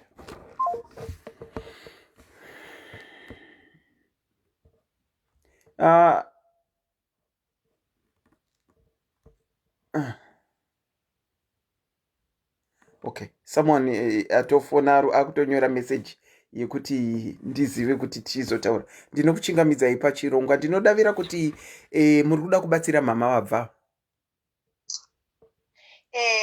Good evening. A very good evening to you. How are you? I'm good. Ndida kuti zvoni ndanzwa kulapuda kuti anogona kuenda kucounseling. But at the same time echienda futi pasame church here unoziziva kana uri mukadzi akaroorwa uri kumba kana nemumwe mukadzi zvanondiita ndizvo zvaana kudiita umwe mahuri ake panze and all the like. Saka akaenda kucounseling but still mai ava vechienda kusame church zvinoramba zvichingomuka. Saka manje ozoita sei ipapo kana aenda pacounseling echiramba echiona futi mai same church? Mai vanenge vambomira kuuya kuchechi nekuti vati hanzi ndakavaudza kuti handidi kukuonai pachechi panapa. Saka vanenge vambomira kuuya kuchechi tisingazive kuti mune ramangwana vachadzoka here kuchechi kana zvinhu zvapomboka. Handizivi. ya ipapo ndiwo kune mubvunzo wangu kuti anogona hake kuona counseling and everything, but kana ichienda semuchechi ipapo ndiwo pain iya inoramba ichingouya uchiona mukadzi wacho. Yeah, I do agree with you. Sometimes unonida kutora stance of taking yourself out of the situation yekuonana nemunhu iyeye waunoziva kuti akakureshera nekufeva nemurume wako. Even kudzokera kuchechi kwavo ikoko vachingoti gidhi kuchechi, handizivi hangu kuti vanozvifunga here. Munoziva kuti ukaita accident ukangosvika pasport yawakaitira accident inokukazhinji inokuteka back, unongodzwa mavhudzi kumira so inongodzoka. Saka ndisingazive kuti ivo naye mai ava vasingauyi kuchechi, murume wake achazoti why you are not coming to church. Yeah, that's another question. Murume akazoti ko usingaendi kuchechi chii. Yeah, ndivo vanenyaya yangu ipapo. That's another question. Varimo mucomment section vari kuzviwa, ndichavadzosa futi ndatienda zvangu kola. Okay, thank you So much. Yeah. Yakaoma. Let me try and retain my calls. If I'm hoping I'm not retaining my calls. If I'm phone. Yakaoma zveshuwa. Hold on, caller, hold on. Ansina Bishop Ed, Romans chapter 12, verse 9. Beloved, never avenge yourselves, but leave it to the wrath of God, for it is written, vengeance is mine, I will repay, says the Lord. Okay. Auntie Murise? Maswera say Aunt Selina. Taskwera tibatsirirewo mama vabva weduwe. Inda ndangova udzangu. First of all, havana kutaura kuti pane makore mangani. Saka hatizive kuti munhu akura zvakadii. But I guess kuti vachiri vechidiki since vanga vachitaura nyaya yerevenge. Saka my advice kwavari ndeyekuti revenge haishandi. Okay. Haibatsiri kutoda kurevhenja. Nenyaya yekuti ahura. Kana Selina kana zvechihure zvisiri mahuri. Hazvimo mahuri. I don't think she will find happiness by revenging. Because havasi kuzviita nemwoyo wavo unoda, vari kuzviita because of she's being pushed nekuti murume ahura. Saka ngavasatomborevenge. She must go for counseling, votaura nemurume vavo, vocommunicate and learn to trust her husband again. Because right now it's an issue of trust. Zvakatoitika andiselina zvakaitika, it's water under the bridge.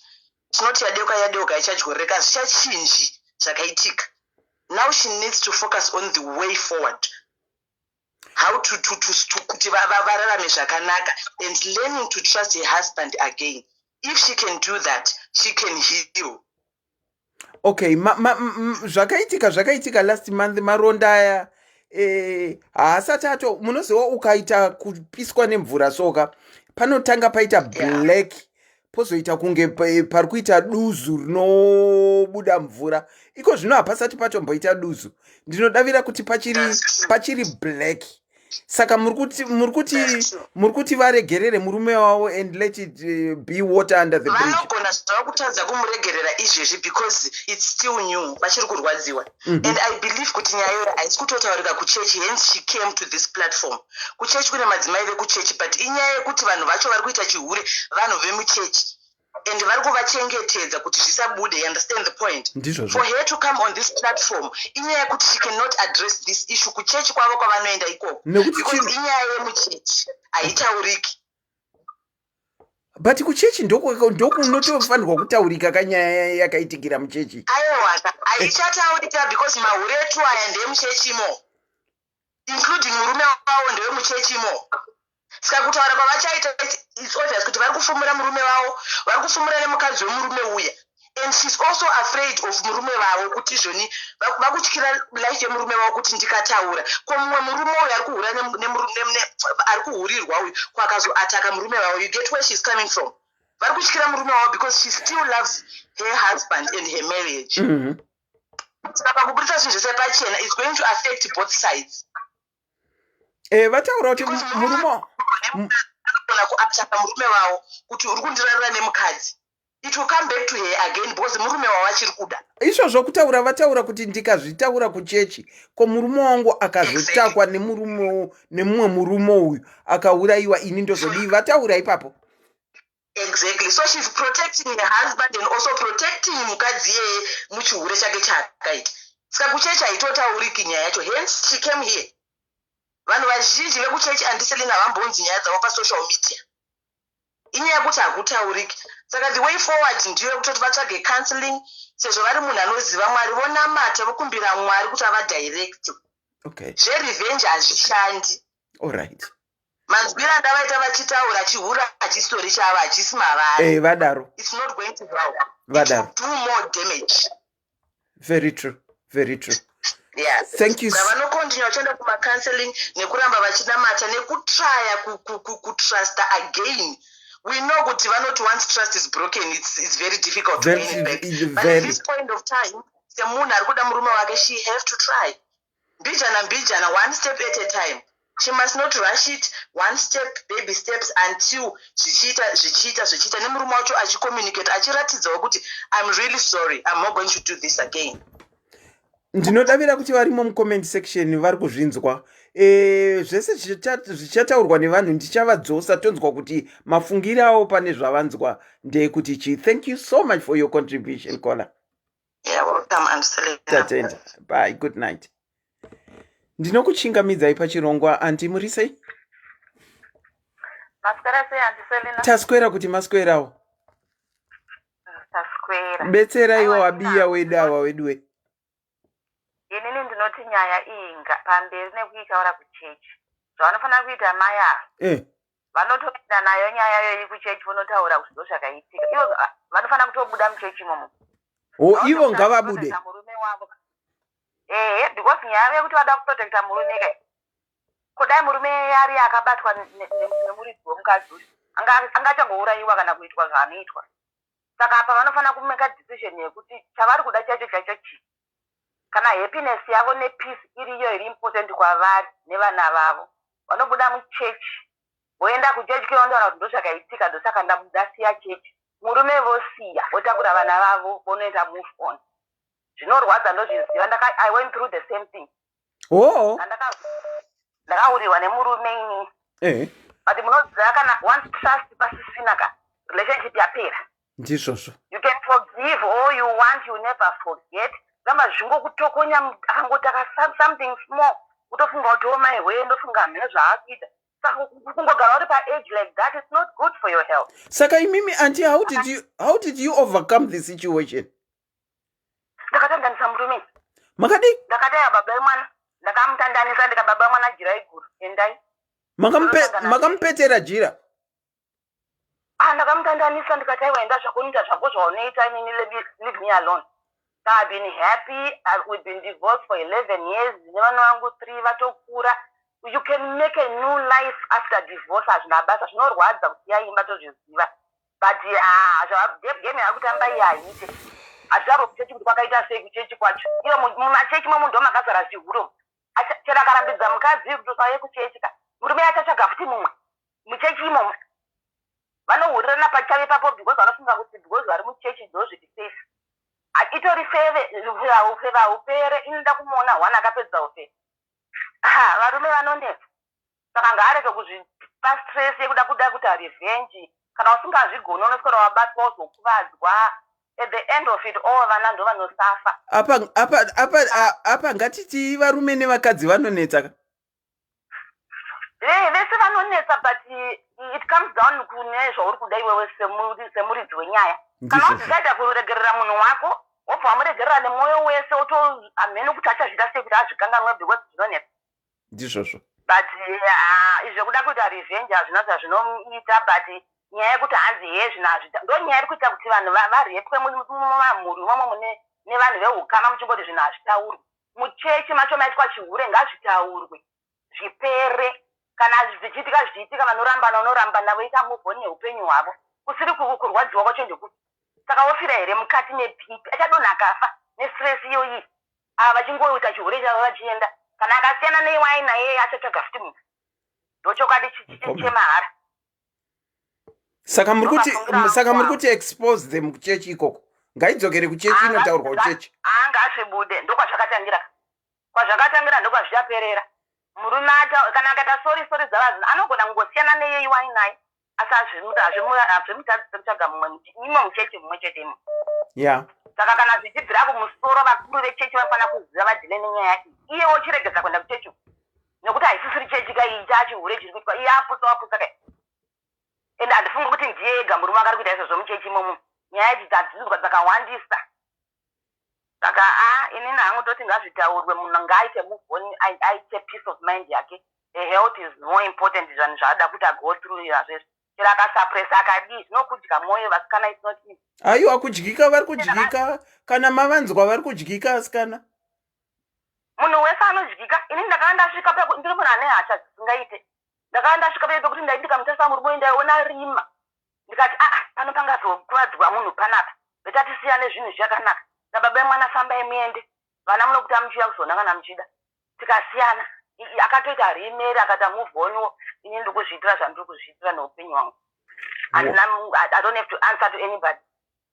Vana vanokura kuita single parent akuuraye munhu mufunge munesa vana pamasituations amwe asiri necessary. Nenyaya yekuda kungoti ndogarira vana vana vangu baba vevana. Kana zvaiziva kuti vane vana kumba vakafungire izvechiseri. Hatinongochiziva kuti ndine mhuri kumba unoita zvinhu zviri responsible. Ende kana wahura huriro kakure. Zvino muchechi imomo mune vanhu vese zvimwe hazvizodora sikana. Yeah, Zvakangoma, thank you so much for your contribution. She's amongst us and she is listening. I'll bring her back at some point. Thank you so much, Auntie. You're welcome. Thank you. Rega ndimbonzwa pane munhu wemurume can I find him? Pane munhu wemurume afona achida kucontribute.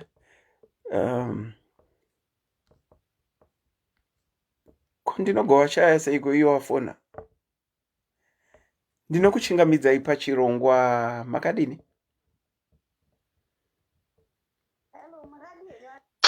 Tiripo makadiwo. Hello. Ndikuti admire photo yenyu. Hello? Ndikuti admire photo yenyu asi muri ningi prophet na prophetess. Kana tisi. Tanga tative kuchechi vauya kuzotipagurira kuti zvoitwa seiya. Aiwa hatisi. Alright. Hatisi anti. Wodi amai ava. Aiwa inini zvandofunga ka. Ndinofunga kuti mai ava ka. Pasituation yese ikai. Ndo vacharamba vari vulnerable. Okay. Because vaprotecta vanhu vavarwadzisa vese vari two. Okay. Ende mukuvaprotecta imomoka. Vanhu ivava vanogona kutokontinya kudanana. Kana chechi, zvinhu zvakaitikira muchechi, chechi ine procedure yedisciplinary. Ndizvozvo. Church must be told because there is some sort of shaming inofanira kuitwa amai ava. Chero zvikasasvika kumurume wavo, but ngazvisvike kune vamwe vanhu vavanonyara kuitira kuti vakwanise kuzvidzora. Okay. Saka muri kuti chikasabvaruka vanotoramba vachienderera. Vanoramba vachienderera because they've gotten away with it already. Okay. Saka nyaya ngaiendeswe kuchechi. Yogarwa dare muchechi. Zvotauriranwa muchechi kuitira kuti amai ava vazikanwa ndounhu hwavo. And Ivo, she will feel like she's also accountable. Asi tambozvifunga here hatina kuzvibvunza ndichavabvunza kana vauya. Tambozvifunga here kuti amai ava pamwe baba ndiwo pastor. And Ivo. Number is pinned below. Number is pinned below for those that want to call. Baba vanogona kunge vari pastor, murume womukadzi uyu anogona kunge ari pastor. Hatina kumbopafunga ipapo. Hello? Hello? Ndikati hatina kumbopafunga kuti baba murume womukadzi uyu anogona kunge ari ndiye pastor muchechi imo. Zvinogona kudaro. But still this woman, iye ndiye achapenga nepfungwa. Okay. Because ivo vanhu ava varituka. ndo vakatadzirana vakamutadzira but iye ndiye ane maquestions asiri kuzogadzirika muupenyu hwake. Iye ndiye acharamba achizvibvunza achizvitongesa. Saka there has to be a way to remedy this. Ichamupa peace iye. Okay. Vanoona kuramba vachidanana. Okay. And there has to be a way yekuti zvinhu zvigadziriswe. Nyangwe murume wamai havakasaudzwa because vakasiyana nemurume futi kava available vanogona kutobva vaenda nemurume wamai. Yanze va available. Saka murume wacho anogona kuramba ari out of the equation. Mazviona manje. Ndazviona. Muri kutaura mafacts varimo vari kuzvinzwa. Ndakutora mumwe kola. Pane munhu womuchirume aripo ndoda kutora. Regai tinzwe. Nditore 2 people and then I bring her back. Okay. But thank you so much for your contribution. Ndinokuchingamidzai pachirongwa. I can see kuti muri kuda kutaura. Yes, auntie, how are you? I'm doing good, thank you. How are you, Nevana? So, what I was thinking is madzimai too abva kutaurai. They said valid points. Okay. Chinhu wani chandazofunga. Mai ava vataura point yekuti ndinotyira kuti murume wangu anogona kuuraiwa. Vataura kudaro? Nguva zhinji mukatarisa situation yakadaro. I think you need to ask her, is she dependent on this guy? Vanogona kunge vari mai vasina a way out kuti zvino ndikaramba murume ndikaiburitsa nyaya iyi vana ndinonovachengeta nei, inini wacho life yangu ichazovei. Because nguva zhinji munhu pakaitwa chipfambi chakadaro, especially muchechi and everything, so many women kana wakagara uchinyatsoziva kuti ndine basa rangu, I can take care of myself, and then you also claim maintenance, you find your way out of the marriage. Auntie, ndikubatei ipapo. Regai ndikubatei ipapo.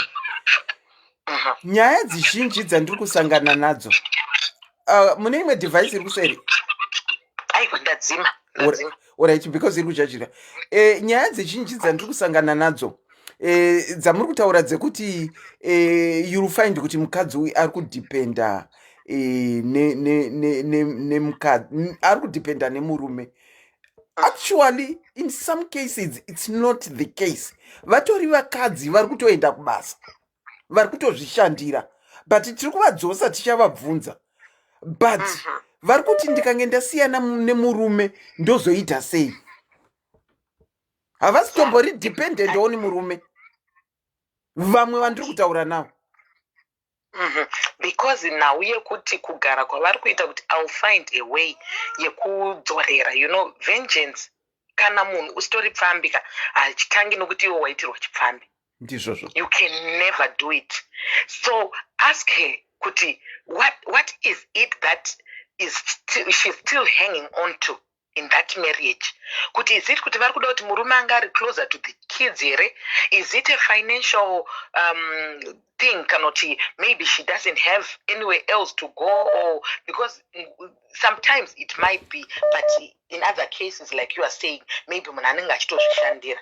Because chichaitika ndechekuti vachigara imomoka, yes zvinogona kunzi muregerere sei, but vanoramba mwoyo wavo uchingorwadza.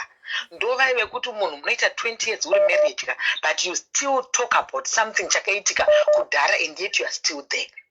Okay. In one way or the other, this lady needs to be rebuked, whether kuchurch kana kuti kuhama chaiko, because I'm telling you, kana murume wavo ari munhu anongoda zvemadress, she will regret kuti dai ndakaziva ndakava disposer, ndakava kana kuti ndakataura kuvanhu pai pazvakaitika kuchechi. Because zvinogona kuzoitika futika, but ne different person asiri kuchechi. And then ufunga saka ndakaregerera munhu. So she needs to sit down, think about it. If it means yes, counseling inodiwa whether vagara marriage kana kuti vabuda, because still she needs healing. But now yekuti mukadzi wavakarambidzisa kuya kuchechi, there is need for her to talk to someone ari kuchechi. Okay. Okay. So that she exposed them. She needs to expose them. This happened. Mukadzi uyu as well. Anogona ngeizvo zvari kutofamba achitoti ndezvavo izvo vakapusa chichi ato to the next husband murume womumwe munhu. Anogona kunge asisaitira hake muchechi imomo, but still kuti arebuke aregedze zvaari kuita, she needs to be exposed. Okay, I hear you. Regai tivadzore tinzwe kuti vanoti chii. Thank you so much for your contribution. Thank you. Ndatenda, stay blessed. Yeah. Pane munhu wemurume wandandinoda kuunza, but handisi kuona kana kuti wandikola direct here. Manje direct anti ndikasakutora ndinenge ndatadza fani. Handiri kuona muri kufona. Yevo, how are you?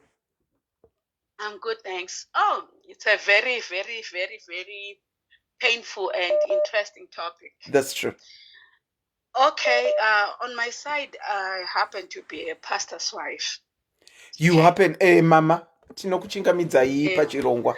Aiwa musati mai bandindoro my pastor. Amuchandiziva here kuti ndiri kuziva hangu, asi tinopa ruremekedzo kwari runofanirwa kupiwa asikana. Handini ndakadaidzwa bandi baba. Ini ndindoripo pakundozwa masoko asi mama pastor, timeurirei poitwa sei apa? Alright, handiti muri kuona nyaya iyi kuti baba hawasi kunzi baba first time yawo kuita chihure. No, baba ritori hure remazuva ese. Sorry henyu vanhu vaMwari vari paplatform. But baba ritori hure, and munoziva chinoitika kune vanhu isusu vekuchechi. Munoziva kuti tinonyanya tinozviita vanhu vaya vanoziva sterekiwa kana kuti aicho nekuita tutsika nhando twenhando twisipo. Ndo wobva wazonzwa unzi baba mupristi kana kuti deacon uri mhanya nasisi precious kana kuti nadeaconess precious kana kuti nani wane futi chidanho muchechi.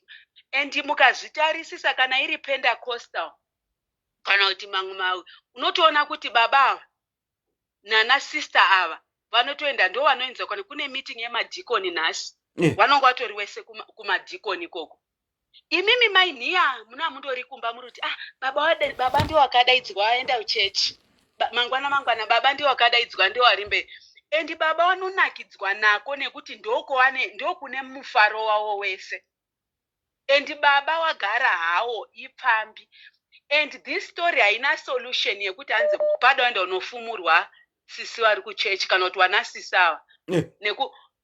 Wakafumura wachada mai avo vachazogarepi? Mai vapi manje? Muridzi wemurume. Vanonga vachazogarepi kana wafumura baba uchechi? Vanogara kakumba kwavo? Hakuchagariki bana Mwari, ndiri kutaura hakugariki. Ndoenda komira pamberi pechita kuti ndandiri kukumbira uregerero baba wakaenda wanga vari hura naSister Mary. Saka modii pakadaro? Hazvichatobudi saka nyaya iri papa ndeyekutoti mumba mavo ngeyekuti wotogarisa baba dzinoda kuma 12 midnight nguva yatinomuka tiri kuvabatsira unamata iye. Musatsva hamuchanamati munototi baba gara, ndiwo unotokurumidza useta alamu ya 12 midnight wochiti baba garai apa. Ndine masoko mairi tisati taita munamatoba. Ngezvekutoda kutozwisisana izvi kuti baba nditi munoona kuti apa muri kundihurira nasister ava kuchechi. Apa tine ruremekedzo rwakadzika uchechi plus sister vaya vemuasha vaya. Muda kuti ndimirewo sei pamhomo? Endi munoziva munhu ukahurirwa nemurume panzvimbo younouya iwewe. Value chaiyo mahure hure rinokudevaluate aka because rina ramunyatsaziva kuti ndirakuya ndakaruma lipstick epingi sondorino. True, very true. Yes, kuita kuti baba vaya warambe vari kunakidzwa neyo and muri muchechi imo pamwe anonga rutokutsonya kuti sister uyu muri kundiona here wachitochata mameseji avo musevhisi imomo. Saka nyaya iyi inoda kuti baba garai apa. Yamatamba iyi handisi kuida, yandinetsa, but haina solution zvayo because warume wazohura zvekuti hazvina kana tsanangudzo. At the same time again, women are sleeping around, and you know I can't say sleeping around. Wakadzi vari kufarawo nekwawo, and wakadzi kashoma kunzi mukadzi uyu uhure. The woman will just go and stick to one boyfriend and date. motoinzwa mukadzi wemunhu yashito murume mukadzi wemunhu yashito yashitoti sister wari kutodanana nemurume wangu uyu wachitoziva, but there is nothing you can do chinopfuura kuti pastor wenyu wemuchechi akukanselei kana imi matadzana kumba. And chinotitadzisa kuzobuda ndechichi, tine mabhizinesi edu mairi matatu, tine dzimba dzedu nhatu.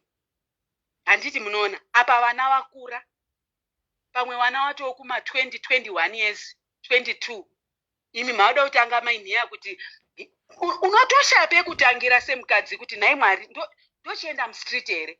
Yasiyana nyaya ine vanhu vaya vanonzi inini mwana wangu she's only 22 and the husband was cheating her. Wanga ari kutomuhurira nekutomunetsa, saka mwana wangu can go out.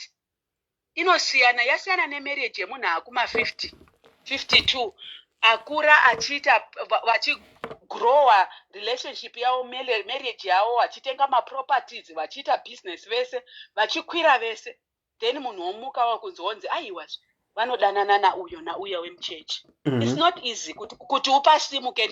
Ndo chimwe chinoita kuti vanhu tinge takangogarisika ungoti apa hapana kutamba. You understand? And mai vava vagara vakatotsikirirwa kudhara kumba kwavo. Inini I cannot be stopped kuenda kuchechi because baba wahura. No.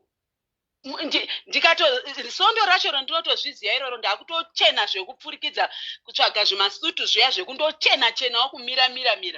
Iye achatanga kutoona kuti zvinhu hazvisina kumira mushe. Saka mama, ndiri kunzwa zviri correct here? Matauriro enyu amuri kuita munenge muri kuti ivo ngavataure nemurume wavo na 12 midnight idzo dziya dzinoitwa munamato ndodzowomuka wotaura nemurume wavo. Saka uku kwekunotaura kuchechi zvotofa zvakalodha wotonyararana nekusingapereka. Kuchechi hakuiti. Kuchechi kwakaoma kuti tinoenda kuchechi. Kuchechi ndinoenda nevana vangu vese 7. Ndinawo muchechi. Baba wacho wari apa, ndileader muchechi, inini ndiri leader. We are well respected people. So it won't be very easy kuti the moment enda kutonofumura, it means neni wacho mumba umu hamuchatogariki. Because we are not being taught kunofumura. You understand? We are not being taught. Endi wakadzi nevarume ndatiregedze kuona kunga kuchechi ndiri kudzokorera zvakare. Kunga kuchechi kunga unonzi ndokune wakatendeka. Kuhospitari kakuya. Kuchechi kuhospitari? Hunde vanhu vese vada kuya korapwa. Kurapwa urombo, chihure, umbavha, maronda anorwadza, kurwara kwemwiri kwese, kuya korapwa kuya. Nekukwiziridzwa spirit yedu. Tikada kufunga kuti munhu wese auya kuchechi, munhu wekuchechi azohurirei. Zvekupi kona. Kuchechi kuchipatara. Pachipatara patiri kusangana tese kunorapwa naMwari. Nekukwidziridzwa. Remember umwe musi ndakambokuudzai paimwe program yedressing iya. Ndikakuudzai kuti it's not everybody anouya kuchechi atori straight. Remember taiuya kuchechi takapfeka zvakabata. Taakuya takapfeka zvakaregerera because we were taught muchechi. Ndizvozvo. So kana Mwari apindirawo kuna baba vaya vakatonzwawo soko nasisi vaya wabva wati Mwari ina ndichada kutora murume wemunhu, then they will drop. Mwari akasatopindira hapana apa musatombo chechi tavern square. Because kunoya varwere vari kuda kuya unobatsirwa. Hakuna munhu. Imi hamusi kunzwa mapasta ari kuhura here? Hamumanzwi imi? Unyatsonzwa kunzi pasta uya anodanana naye. Pasta muridzi wechechi. Tiri kuvanzwa. Saka muri kuti chisatanist here kana kuti chii? Kuchechi kuchipatara toda kuti tese tirapwe zvirwere zvedu zvakasiyana zveupombwe, maAIDS, TB, urombo, zvese, depression. Tinorapirwa uchechi. Aiwa zviri muzhewe mama pastor. Saka munhu kuhura doesn't mean kuti nekuti ari muchechi haahuri. Ndo muri kutambwa yeke imomo. It's only that vanhu havanzwi. Munhu anonzwa soko rakanyanya is the pastor muchechi. Handiti munhu wese anouya unoti pamusoro pastor ndaita challenge yakabva yazodai ndatambudzika. Ndimai mufundisi vari kutaura, ndimai mufundisi. Vari kuda kuziva kuti ndimai mufundisi here? Ndimai mufundisi. Ndiri mai mufundisi. Ndiri mai mufundisi wasikana. Teererai. Wazoda une usada. asi nyaya ndiyo izvezvi ndezvo zvingori izvozvo zvazvitori izvi ndezvo zvitori mai ava kuti vanofumbura. It's not easy kana zvandiri panapa saka nai mama mufundisi mama ava vauya kwamuri nababa vauya vachiti vada kutaura kuti mai nhingi vakahura nemurume wavo munoibata sei samama mufundisi? Alright, samai mufundisi haina machi unototaurwa chinongopfuura kuti unowagarisa apa uyo otaura nyaya yake uyo otaura ndizvo here baba handizvo ndandazotora Jessica ndikarara naye but muri kuzviitirei ipapo munotanga unzwa kunzi Satani ndiye anga andisenzesa. Kusenzeswa ndiSatani wenyu kubvira kutohura baba ihure rekuti mai ava because vakavarairwa stereki wazviona sondo rino zvakasoamba kare baba ribando rihure. Saka kana mavatonganisa mongovaitana kuti chiitanai sorry zvobva zvaperera ipapo. Yes, the next thing chinotaura mufundisi is to please go and change. There's nothing, there's no way ndinokudza kuti iwe separatanai never. Hazviko kusvika iwe wega hako nehama dzako because ndapo munozonzwa kunzi akanzi napristi rambanai pristi ningi uri urambanisa vana vesangano. You understand, vanhu tinozvitora zvakadaro.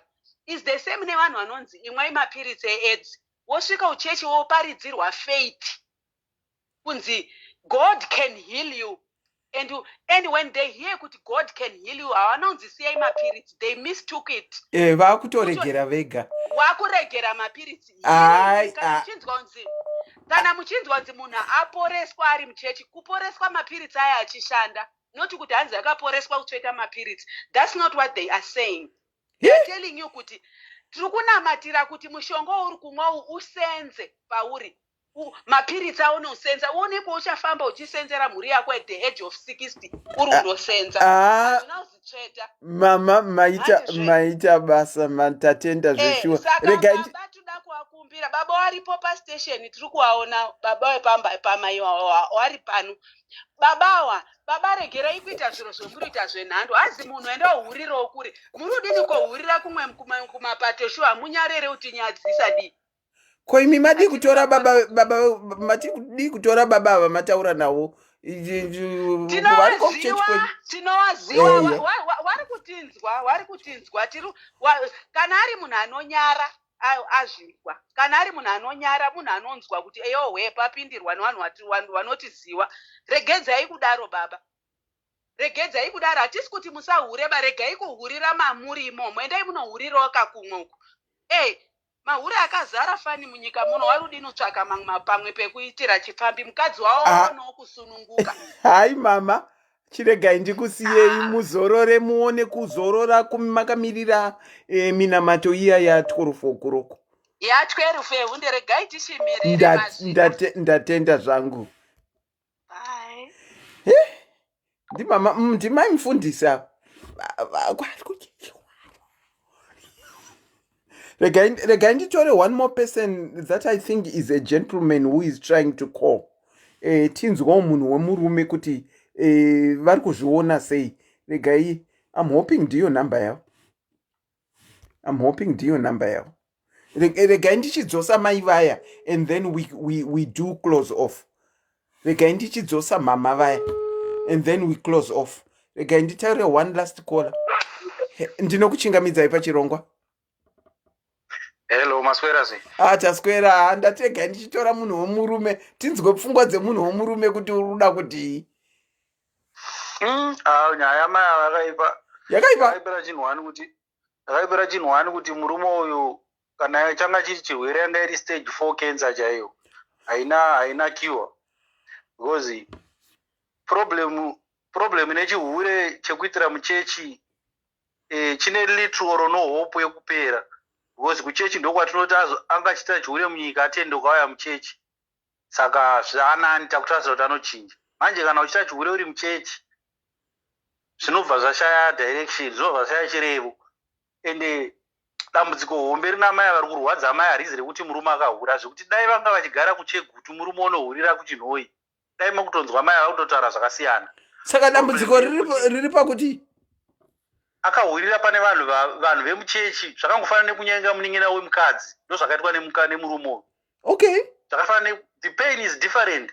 Ndosaka kana muchiona mukoti chaimo pane pamwe panonzi first degree murder, ponzi murder with intention, dzakatosiyana murder idzodzo. Iyi murder iyi yakadaiwo ndo inenge iri first degree chaiyo kuti munhu wakaita zvinodzimba mwoyo, zvinobata mwoyo, zvekuti izvezvizvi mukadzi uyu chinonyanya kumurwadza vanhu vaanowadzana navo anonga akubvunza manje kuti saka ndiani nani vari kuziva kuti uyu anga achirara nemurume wangu. Izvozvo zvega zvinotomukwadza, zviri kuwadya.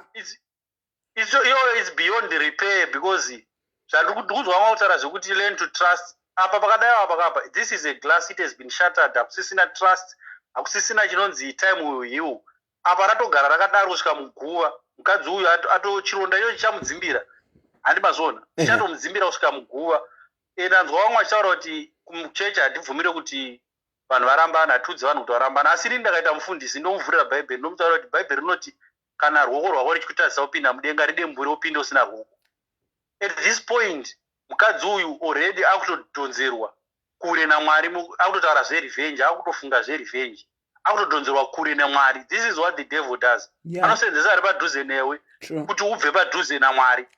Now iye akutofunga revenge. Akufunga revenge paipo unenge watobvisa Mwari mupicture, pasisina Mwari mupicture. Which means wakaita revenge, you are not going to heal. That is a fact.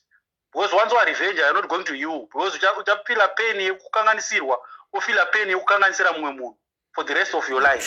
True. Handi mazona. Very true. So the best way, dai ndakandiri inini mukadzi uyu, ndatombozvisudurudza kuenda kana kwamai vangu, kana ana mai, umbodzokera kumba kwavo, umbonogara achifunga ari ikoko kuti ndoita sei next move. Because type yemurume uyu handi uyu, ndoda kukuudza chokwadi chisingapunze ukama. Is not going to change now or ever. Because ukona munhu dai angari murume kuti akanonyenga kure, mukadzi ane murume anonyenga kure anokurumidza kuhila than mukadzi ane murume anonyenga padhuze.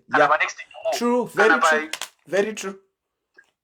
It's no dignity yese inopera antu chiziva kuti saka vanhu vese vari kuziva kuti kadora kaikai kemurume uyu ari kuzvizivawo. Akatoona ndichifamba ndakabata handbag chaiyo rinoshaya chiremerera, handi mazona. Bata nyama chaiyo uchibva kumashopu, pabhegi renyama rinoshaya chiremerera, unoda kwakabata zvinhu zvinonhuhwa, because unongotifunga zvakawanda mupfungwa mako, haumboenjoy life. Imagine unenge uri landlord muraini imomo mekuti haukwanise kutama, munhu akaurwa naye anenge ari landlord futi mumaraini imomo futi. Apa counseling ndoziva kuwana kutaura zvecounseling. Counseling zvinhu zvemwoyo haikwanisi kupodza, inopodza zvinhu zvepfungwa, zvokuti munhu afunga kuzviuraya ndianogona kukanzerwa akapora. Zvinhu zvemwoyo zvinoda Mwari aporidze ega mbune, kwete kuti tomuta kuti enda kucounseling. Counseling it's a waste of time pazvinhu zvakadai. Ndosaka makanzwa one time pane mumwe musikana akafona achitaura zverepa achichema panapa achitedzera kuti I can't heal, munhu handigoni kusunungura. Because zvinhu zvinenge zvakabata mwoyo. Zvinhu zvinobata mwoyo hazvikwanisi kukanserwa nemunhu. Hakuna munhu pasi pezuva panapa wenyama anogona kukansela chironda chemwoyo chakapora. Hakuna. Tinogona kukansela vanhu vanenge vachitaura zvekuti ndafunga kuzviuraya, life iri kundinetsa, ivavo ndo vatinokansela. Kana kuti ndarohwa nemurume, ivavo ndo vatinokansela zvekurohwana kuita sei. But izvi zvemwoyo zvinenge zvatoda kuti Mwari apindire iye mbune asunungure mukadzi uyu. But kuti asunungurwe mukadzi uyu akaramba achienda kuchechi sezvamataura kuti maronda anenge achigumwa, zvakafanana nekuti wabhandeja chironda wobva wanogumira patebhuru. Marwadziro acho kuenda kuchechi ikoko kugumira patebhuru chinenge chichitoenda, zvekuti muchechi mukadzi uyu ari kugara hake, but atoratidzwa naMwari kunzi one panzvimbo pauri panapa hapana Mwari. Dai pana Mwari, dai transformation yakabata murume wako nemukadzi uyu, dai vakatotransforma kudhara vachiziva kuti cheupombwa hachiitwe kuna Mwari. Hapatori naMwari. Ukaramba uri muchechi imomo kungotambisa hongo yako, kana kuti rungoenda hako kungofamba kwowadzana kwokuswera uwane kwokupedzera nguva.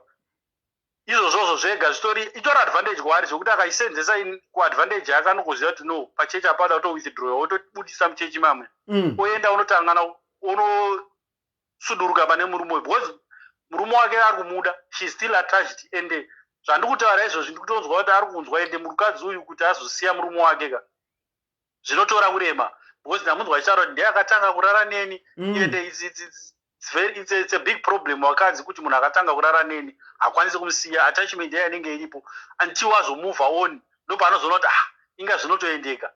as it stands now hakwanise kumusiya, but murume uyu is a culprit yekuti haikwanise kuchinjika handi, because munhu anosvidza mukadzi. I told some people last some time kuti nyange zvakanzi wafunga kuhura sei, usahure nemunin'ina wemukadzi, usahure nehama yemukadzi, usahure nevanhu vemuraini. Ani mazvona varume hatigona kuzoudza varume kuti musahure, vanoramba vachingohura. But nyange zvakanzi zvavo masei, usahure nehama dzemukadzi, usahure nevanhu vemuraini, usahure nepadhuze nemukadzi wako. Respect your wife. Dignity yemukadzi wako imboichengetedzawo. Ndo chinhu chega chaunogona kuchengetedza, because nyaya dzichadzo dzinofura rufu. So murume uyu akabvisa dignity yemukadzi, mukadzi haasisina chiremerera, ende mukadzi munhu zvitori nani kuti aende kunguka kwaamai vake. Ini ndotomudza kuti dembura ruoko rwako upinde denga usina ruoko. Murume uyu haana kukodzera kuti anzi murume wako. You can be your own self and live your own life. Unoenda kumberi. Murume uyu haakodzere kunge anewe, because at the end of the day ukaramba uripo ukafunga zverevenge, takutokucherera makuva maviri remunhu wauda kukanganisira nerako, because mese revenge inoti mese munoenda. Revenge ndo paikaipira, haizotore munhu wani, inotora mese. Ende zvinonzi revenge is sawa. Ari nemunhu. Yeah, maita basa. Tatenda, thank you so much. Maita basa. Ndinodavira kuti iko zvino ndakudzokera kuna sister vedu vaunza nyaya. Regai nditraye kuvafonera back. Tiwe chiregai ndiregere kutora. Chiregai ndiregere kutora mamwe macalls. Yeah, ndinodavira kuti ndevava.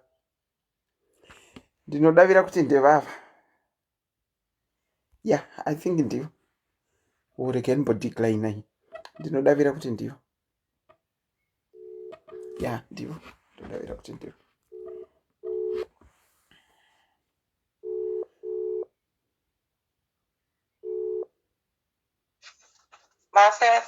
Taswera tadzoka futi kwamuri anti mamuripo muchinzwa kazva zvichitaurwa nevanhu. Okay. After hearing zvese izvo pfungwa dzenyu dzamira papi? Ndosaka ndauya kuchirongwa because nyaya iyi handigone kushare neanyone, saka ndati maybe ndikaenda ndiri anonymous kuchirongwa ndogona kunzwa mafungiro evanhu vese. Ndafara nekunzwa mafungiro ekuita vanhu vese. Asi ndinowirirana namama ataura kuti nyaya iyi inonetsa kudzokera nayo kuchechi. Okay. Nekuti kuchechi tiri vanhu vakuru kuchechi. Muri vanhu vakuru. Saka kuti inoputsa mweya vanhu vakawanda. Okay. Yoparadza. Saka kudzokera nayo kuchechi handigone kudzokera nayo kuchechi. Saka ndandauya kuchirongwa kuti ndinzwe mafungiro evanhu vanhu kuti vanofunga sei, but unfortunately mashoko anondirwadza ndekuziva kuti murume wangu hachinje sezvataura namukoma kuti akandibvisa hembe chokwadi haagone kuchinja.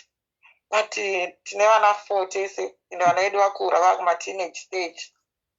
We have built dzimba, tine mabusinesses. And ndinongoziva sevanhu vechikadzi zvinhu zvese zvinji zvinenge tichienda muzita remurume zvokuti ndikada kutanga kufunga kubva panapa ndinoludza. So it's quite a situation. Mune makore mangani ati? 38. Mune 38. Makachata dore dotira so? Makachata dotira. Mwana wenyu mukuru akura sei? Mwana wedu mukuru ane 19. 19. Imi munoenda kubasa? Ndinoenda kubasa. Munoenda kubasa. Okay. Saka it's not a situation yekuti muri kupererwa nezvekuita because munoenda kubasa. Ende ndanzwa mataura kuti zvatavaka tese zvakawandisa zvekuti nditi ndinoita change.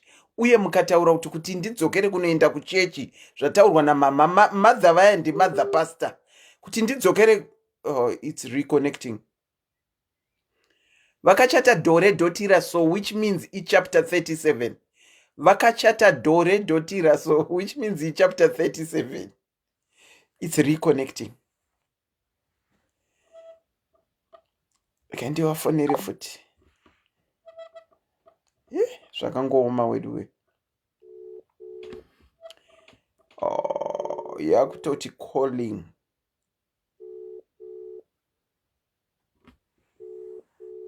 they are kuti calling, which means either data ravo rapera kana kuti magetsi ekwavadzima wifi hapasisina. Okay, asi manzwa in a nutshell zvavanga vari kutraya kutaura kuti nditi ndinodzokera kuchechi hazviiti, kuti nditi ndinonzi ndinosuduruka nezvinhu zvatavaka tose nekwatabva tose zviri kuvaomera futi. Saka regai ndinokupai feedback kana ndataura navo, ndinokupai feedback kana ndataura navo. Vakomana macalls ari kuramba achingopinda. Hamene kuti tingaite part 2 of this here. Macalls ari ngoramba achipinda, but regai nditaure navo and then ndozokupai feedback. But at least manzwa zviri mupfungwa dzavo, zviri kuvamisa kuti vaite zvakadaro. Zvokutonotaura kuchechi it's a no go area. Vatobvumirana namapasta kuti kunotaura kuchechi hazviite, nekuti hanzi tine zvinhano muchechi. Ivo nemurume wavo vane zvinhano muchechi. Saka kuti kadembo kanovhirwa kuchechi, iyo yakatoomai. Saka ndichataura navo ndonzwa kuti what is the meaning of chapter 37. Nai pana anozivawo chapter 37 kuti chii? Pana angazivawo kuti chapter 37 kuti chii? Regai ndinzwa anti vari kuramba vachifona. Ndokuchingamidzai pachirongwa taakutovhara zvedu. Muri sei? Hello aunty. Yevo muri sei? Tiri right, makadini? Tiri nani, mune imwe device iri kuseri kwenyu. Hello, makundinzwa? Hello? Makundinzwa? Mune device iri kuseri kwenyu. Ndiri kunzwa feedback yezvandiri kutaura inini. Asi ndiri kukunzwai zvakanaka. Alright, iko zvine inenge you can go on. Okay, ndandichiti mama avo ndandichida kungovaudza kuti dei vangoripwa. Dai vangoripwa. Murume uyu ngaavaripe pane zvaatadza izvo. Ngaaripwe zvavati kuchechi hazvikwanisiki. Okay, but kuripwa kunopombodza mwoyo here, kurwadza? Vanomboti zororei havo vachizoti ndaripiwa. Nezvimwewo futi anti vanokwanisa kuinda kuna pasta vogariswa ivo mai vane murume wavo namai vaivai. Vachanzi hazviiti. Aiwa, vanongoenda vari 3 then votaurwa navo voudzwa kuti ivo vototaura ipapo pane ava vatu vandanana kuti ndoda kuripa. Okay, alright. Vasina kupinda mukadzi wevamwe uyu. Vonogariswa pasina pasta. Saka murume womukadzi uyu anofanira kunge aripo here futi? Aiwa, vavamuisi. Ivo vanochangotaurwa navo vari 3 kudaro. Then mukadzi votaura kuti ndoda kuripa. Kana vachibetserana mari zvokuripa voripa mukadzi. Okay, alright. Ndodavira kuti kana vasina kuzvinzwa vanenge vaenda offline kana kuti magetsi aenda kwavari here handizivi. Ndichavabatisa .com iroro kuti vamwe vasuggesta kuti muripwe. Kutaurwa ngazvitotaurwa anti, but zvitaurwe nevanhu 3. Murume uyu ngaasaiswa nokuti vachamukuvadza futi mwoyo. Vachakuvadza murume uyu mwoyo? Uyu wemukadzi uyu futi pakatozoita imwe nyaya futi pakutoita kuurayana kwevanhu manjapa. Asi mukadzi uyu ari kurwadziwa kamwoyo, saka murume uyu haafanirwa kurwadziwa mwoyo. Aiwa, ndiri kuti sezvo iye ari prepared kuti zvisataurwa anotozohila nokuti vagariswa vari 3. Ivo vomuita sori vese votaura kuti asiyana. Mai ava votoburitswa muchechi ndivo vachazodiudza murume wavo kuti sei vasiri kuuya kuchechi. Alright. Okay. Then iye oripwa otaura chaari kuda, kana ari kuda imba kana iri muzita make kana ari kuda mota zvavati vane zvinhu zvavo. Otorawo chinhu chikuru chokuti anochitarisa achiti ndakaripwa. Wosaka muri kuti murume wamai ava ndio anofanirwa kuripwa, anofanirwa kuripa mukadzi. Aiwa iye murume unyakuita negirlfriend yake vanofanirwa kuripa vese vari tu. Kana vachibetserana iye murume kana anayo it's fine. Okay. Alright. Ngavaripwe nechii chavanoona chero vakazonzi vabva vanenge vane imba yekuzogara nevana vavo inoti ivo inonyorwa kunzi handiselina. Alright. Okay. Alright. Ndakunzwai. Hanzi ngavaripwe. Ende ngavatotora imba, ngavatopiwa imba yakatozviperera, ngaitonotengwa kana itoriko kudhara ngaitochinjwa inyorwe zita ravo. Alright. Okay. Alright. Say form of saying sorry. Sorry to her because apa she's prepared zvisataurwa saka anotohila nokuti zvataurwa pavanhu tu vakazviita kana achichema kana achitomuudza mukadzi nemurume wake varipo vese vamufundisi vari fine votaura nyaya yavo. Kola imbozvisa imimi ndira kuti mumbozvisa musituation iyoyi. Hana yenyu mukanzi muripwe mupihwe kana imba hana yenyu inogadzikana. Aiwa maimbogadzikani zvinhu izvi zvese zvambotaurwa nabhuti kuti hazvimboperi asi kuti indaona ngekola vachahila. Alright. Nokuti kola vatori prepared kuti zvisataurwa havo. Alright. Alright. Vachiziva kuti ndapiwawo something changu. Thank you so much for your contribution. Hai zviri muzheve kuti ngavaripwe, ngavati vada kuripwa varipwe, imba itopinda muzita mavo. Thank you so much. Tatenda. Wedu wemakoza ari kuramba achipinda ndoita seiko?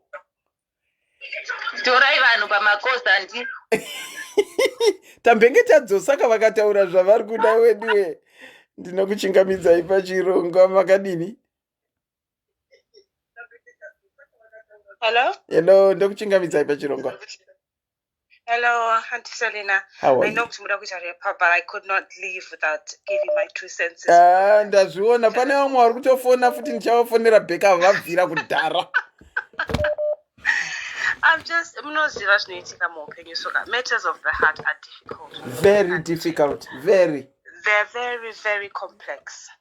And there are no situations in which we can say kuti munhu ngaaripwe in terms of finances. Kana munhu ari in this type of situation, the last thing that she's thinking about is those types of things of kutaurwa naKola. And I'm not undermining zvaataura. I'm just simply saying,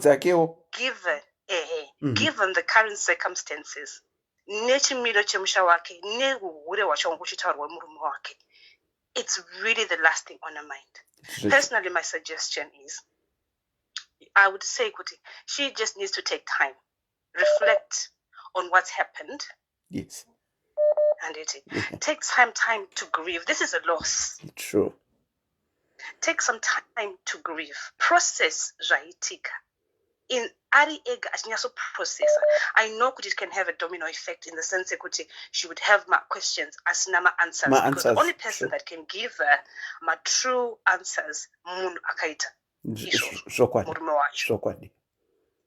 So before she has the chance to kugara pasi ni murume wake achivunza the wise when's house SAYI, she needs to grieve, to go through the process. Aluza chinhu chikuru chinova chinovaka foundation yemarriage chinonzi trust. Through trust comes respect, comes love, comes all of those things. But kuti uchita rebuild trust munhu akuitira such a grievance chinhu chinonzi kuhurirwa mumba nemurume. It's not something chekuti you can just take a plaster and fix and it's okay. Yeah. It takes time.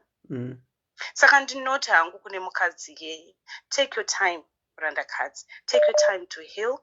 Nyaso chema ugri, nyaso go through the processes of grief. Zvekuchechi zvataurwa nevamwe kunzi taura whatever. Those are things zvaunoziva iwewe your own situation, your own circumstances. Kuti zvakakodzera here kuti uende unotaura chechi. I would like to just say kuti zvataurwa nepastor mukadzi wapastor before. Akati ikoko kuchechi kwacho ikoko ndokwavakazara. Saka, how do you go and sit in front of the pastor? Kana pastor vari vose game ravo. How do you go and do that? Kana itori church yakatozara vanhu vanoita izvozvo zveadultery.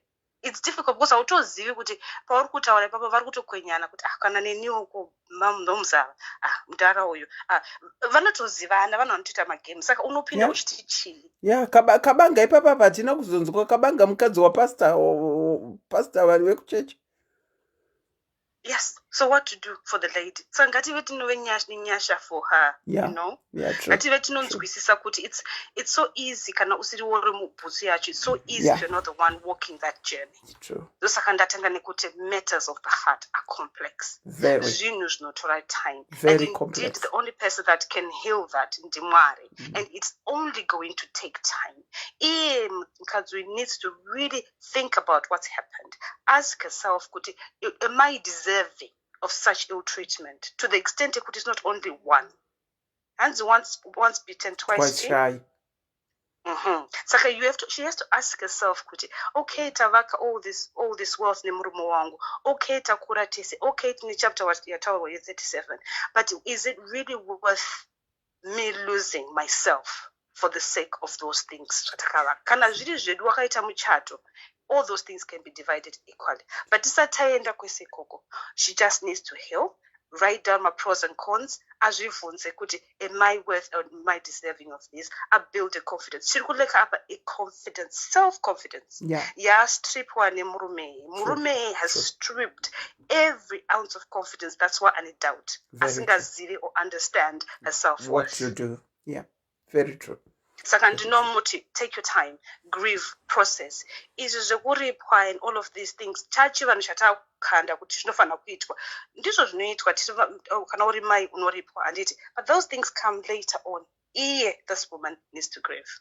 Ngatimupe nguva yekuchema, ngatimupe nguva yekuprocessa, ngatimupe nguva yekuti achinyatsogara pasi azvibvunze, what am I worth? Kana achifunga kuti she's not worth more, achadzokera ikoko. But kana achifunga she's deserving of more, she will make the right decision that's right for her and for her family. I'll leave it there. Thank you. Thank you so much. Let me take one more, Auntie. Thank you. Stay blessed, Auntie. Bye. Thank you. Let me take one more caller, Auntie Ndikasa. Vafonera back ndinenge ndatadza stereki, and then we are going to close off. If I speak to Auntie, who is going to be our last caller, then we close off.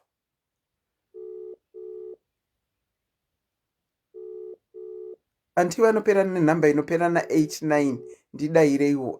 Mafoni akasingaperi. Ndati ndikange ndisina kuita return your call. Ndinenge ndisina kuita zvakanaka. Auntie. Hello, Auntie. Ndaona muchiramba muchitraya. Ndati ndikasakufonerai back, ndinenge ndisina kumira zvakanaka.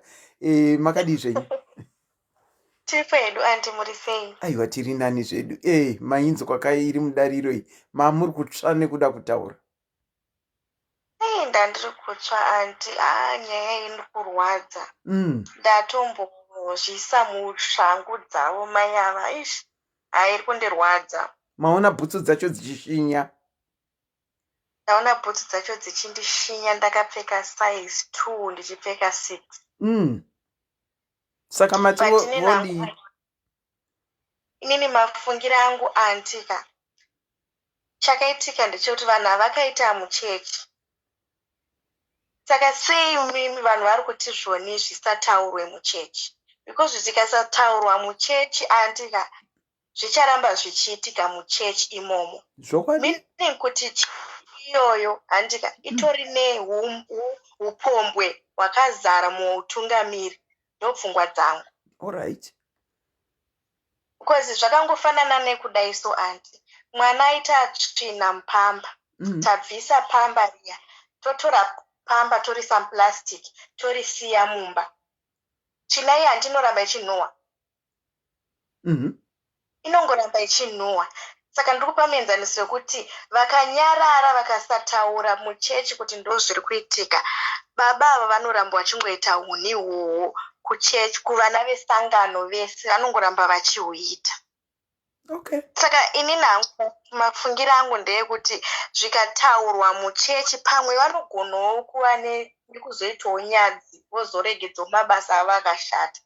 ende alright vana vesangano vari kudzidza chii iko kufunga kwavo vari kufunga kuti pamwe hazvisati zvabuda muchechi but maonero angu ka pane patori nevanhu 2 or 3 vari kuziya zvakaitika saka pana secret chimomo yakatobuda nyaya kudhara yakutozikanwa muchechi but kungoti mama vane fiye chete yekuti vadi vazvitaure asi nyaya yatozara muchechi ndizvozvo maybe we don't know mafikira zvinhu zvingavaremera zvinhu zvingavarwadza but ini nhangu ndinoti zvoni nyaya ndaitaurwe kuchechi ngaitaurwe kuchechi ndaitaura ndo zvimwe zvinhu zviri kutotitadzisa isu vamwe kuenda kumachechi nokuti kune kuchiitwa zvinhu zvakavanzika zviri pasi pemvura isu takatarisa kuti tiri kunoponeswa apa vatungamiri vechechi ndovodai okay saka muchatoende kuchechi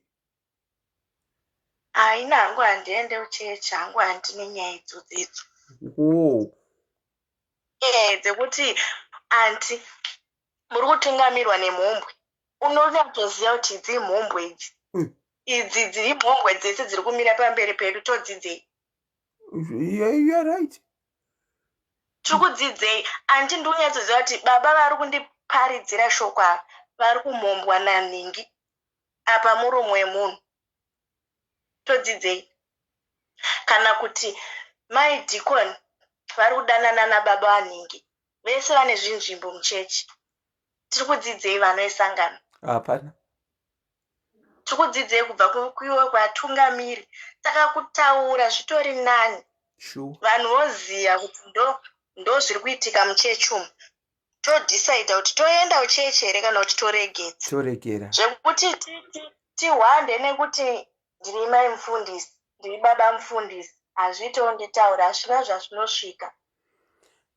aiwa wareva wataura zvokwadi wareva regai tigonzwa kuti ndichadzoka nefeedback yekuti foni yavo yazenge yoramba isingakonekte saka ndichangotaura navo kuti ndinzwe kuti vanoti chii asi tatembenge tanzwa just a bit of what was on her thoughts kuti kuchechi vati hazviite kuti zvitaurwe mumba vane a lot to lose vakada kutora imwe rutu yandisingade hangu kutaura vane a lot to lose saka vamwe vamboti ngavataure nemurume wavo vachinzwisisana pamunamato watikorufu rekatigonzwa kuti ivo vanoti chii I'll bring feedback kana ndataura navo ndavanzwa alright and iye futi onaika mama vari kutraya kuprotecta murume wavo kweye murume wavo akadi umbotanga vaprotecta vasati vaita unhu unenge uchabvunzani dzato nyambo dzatiri kutaura uchabvunzani nhai mwanangu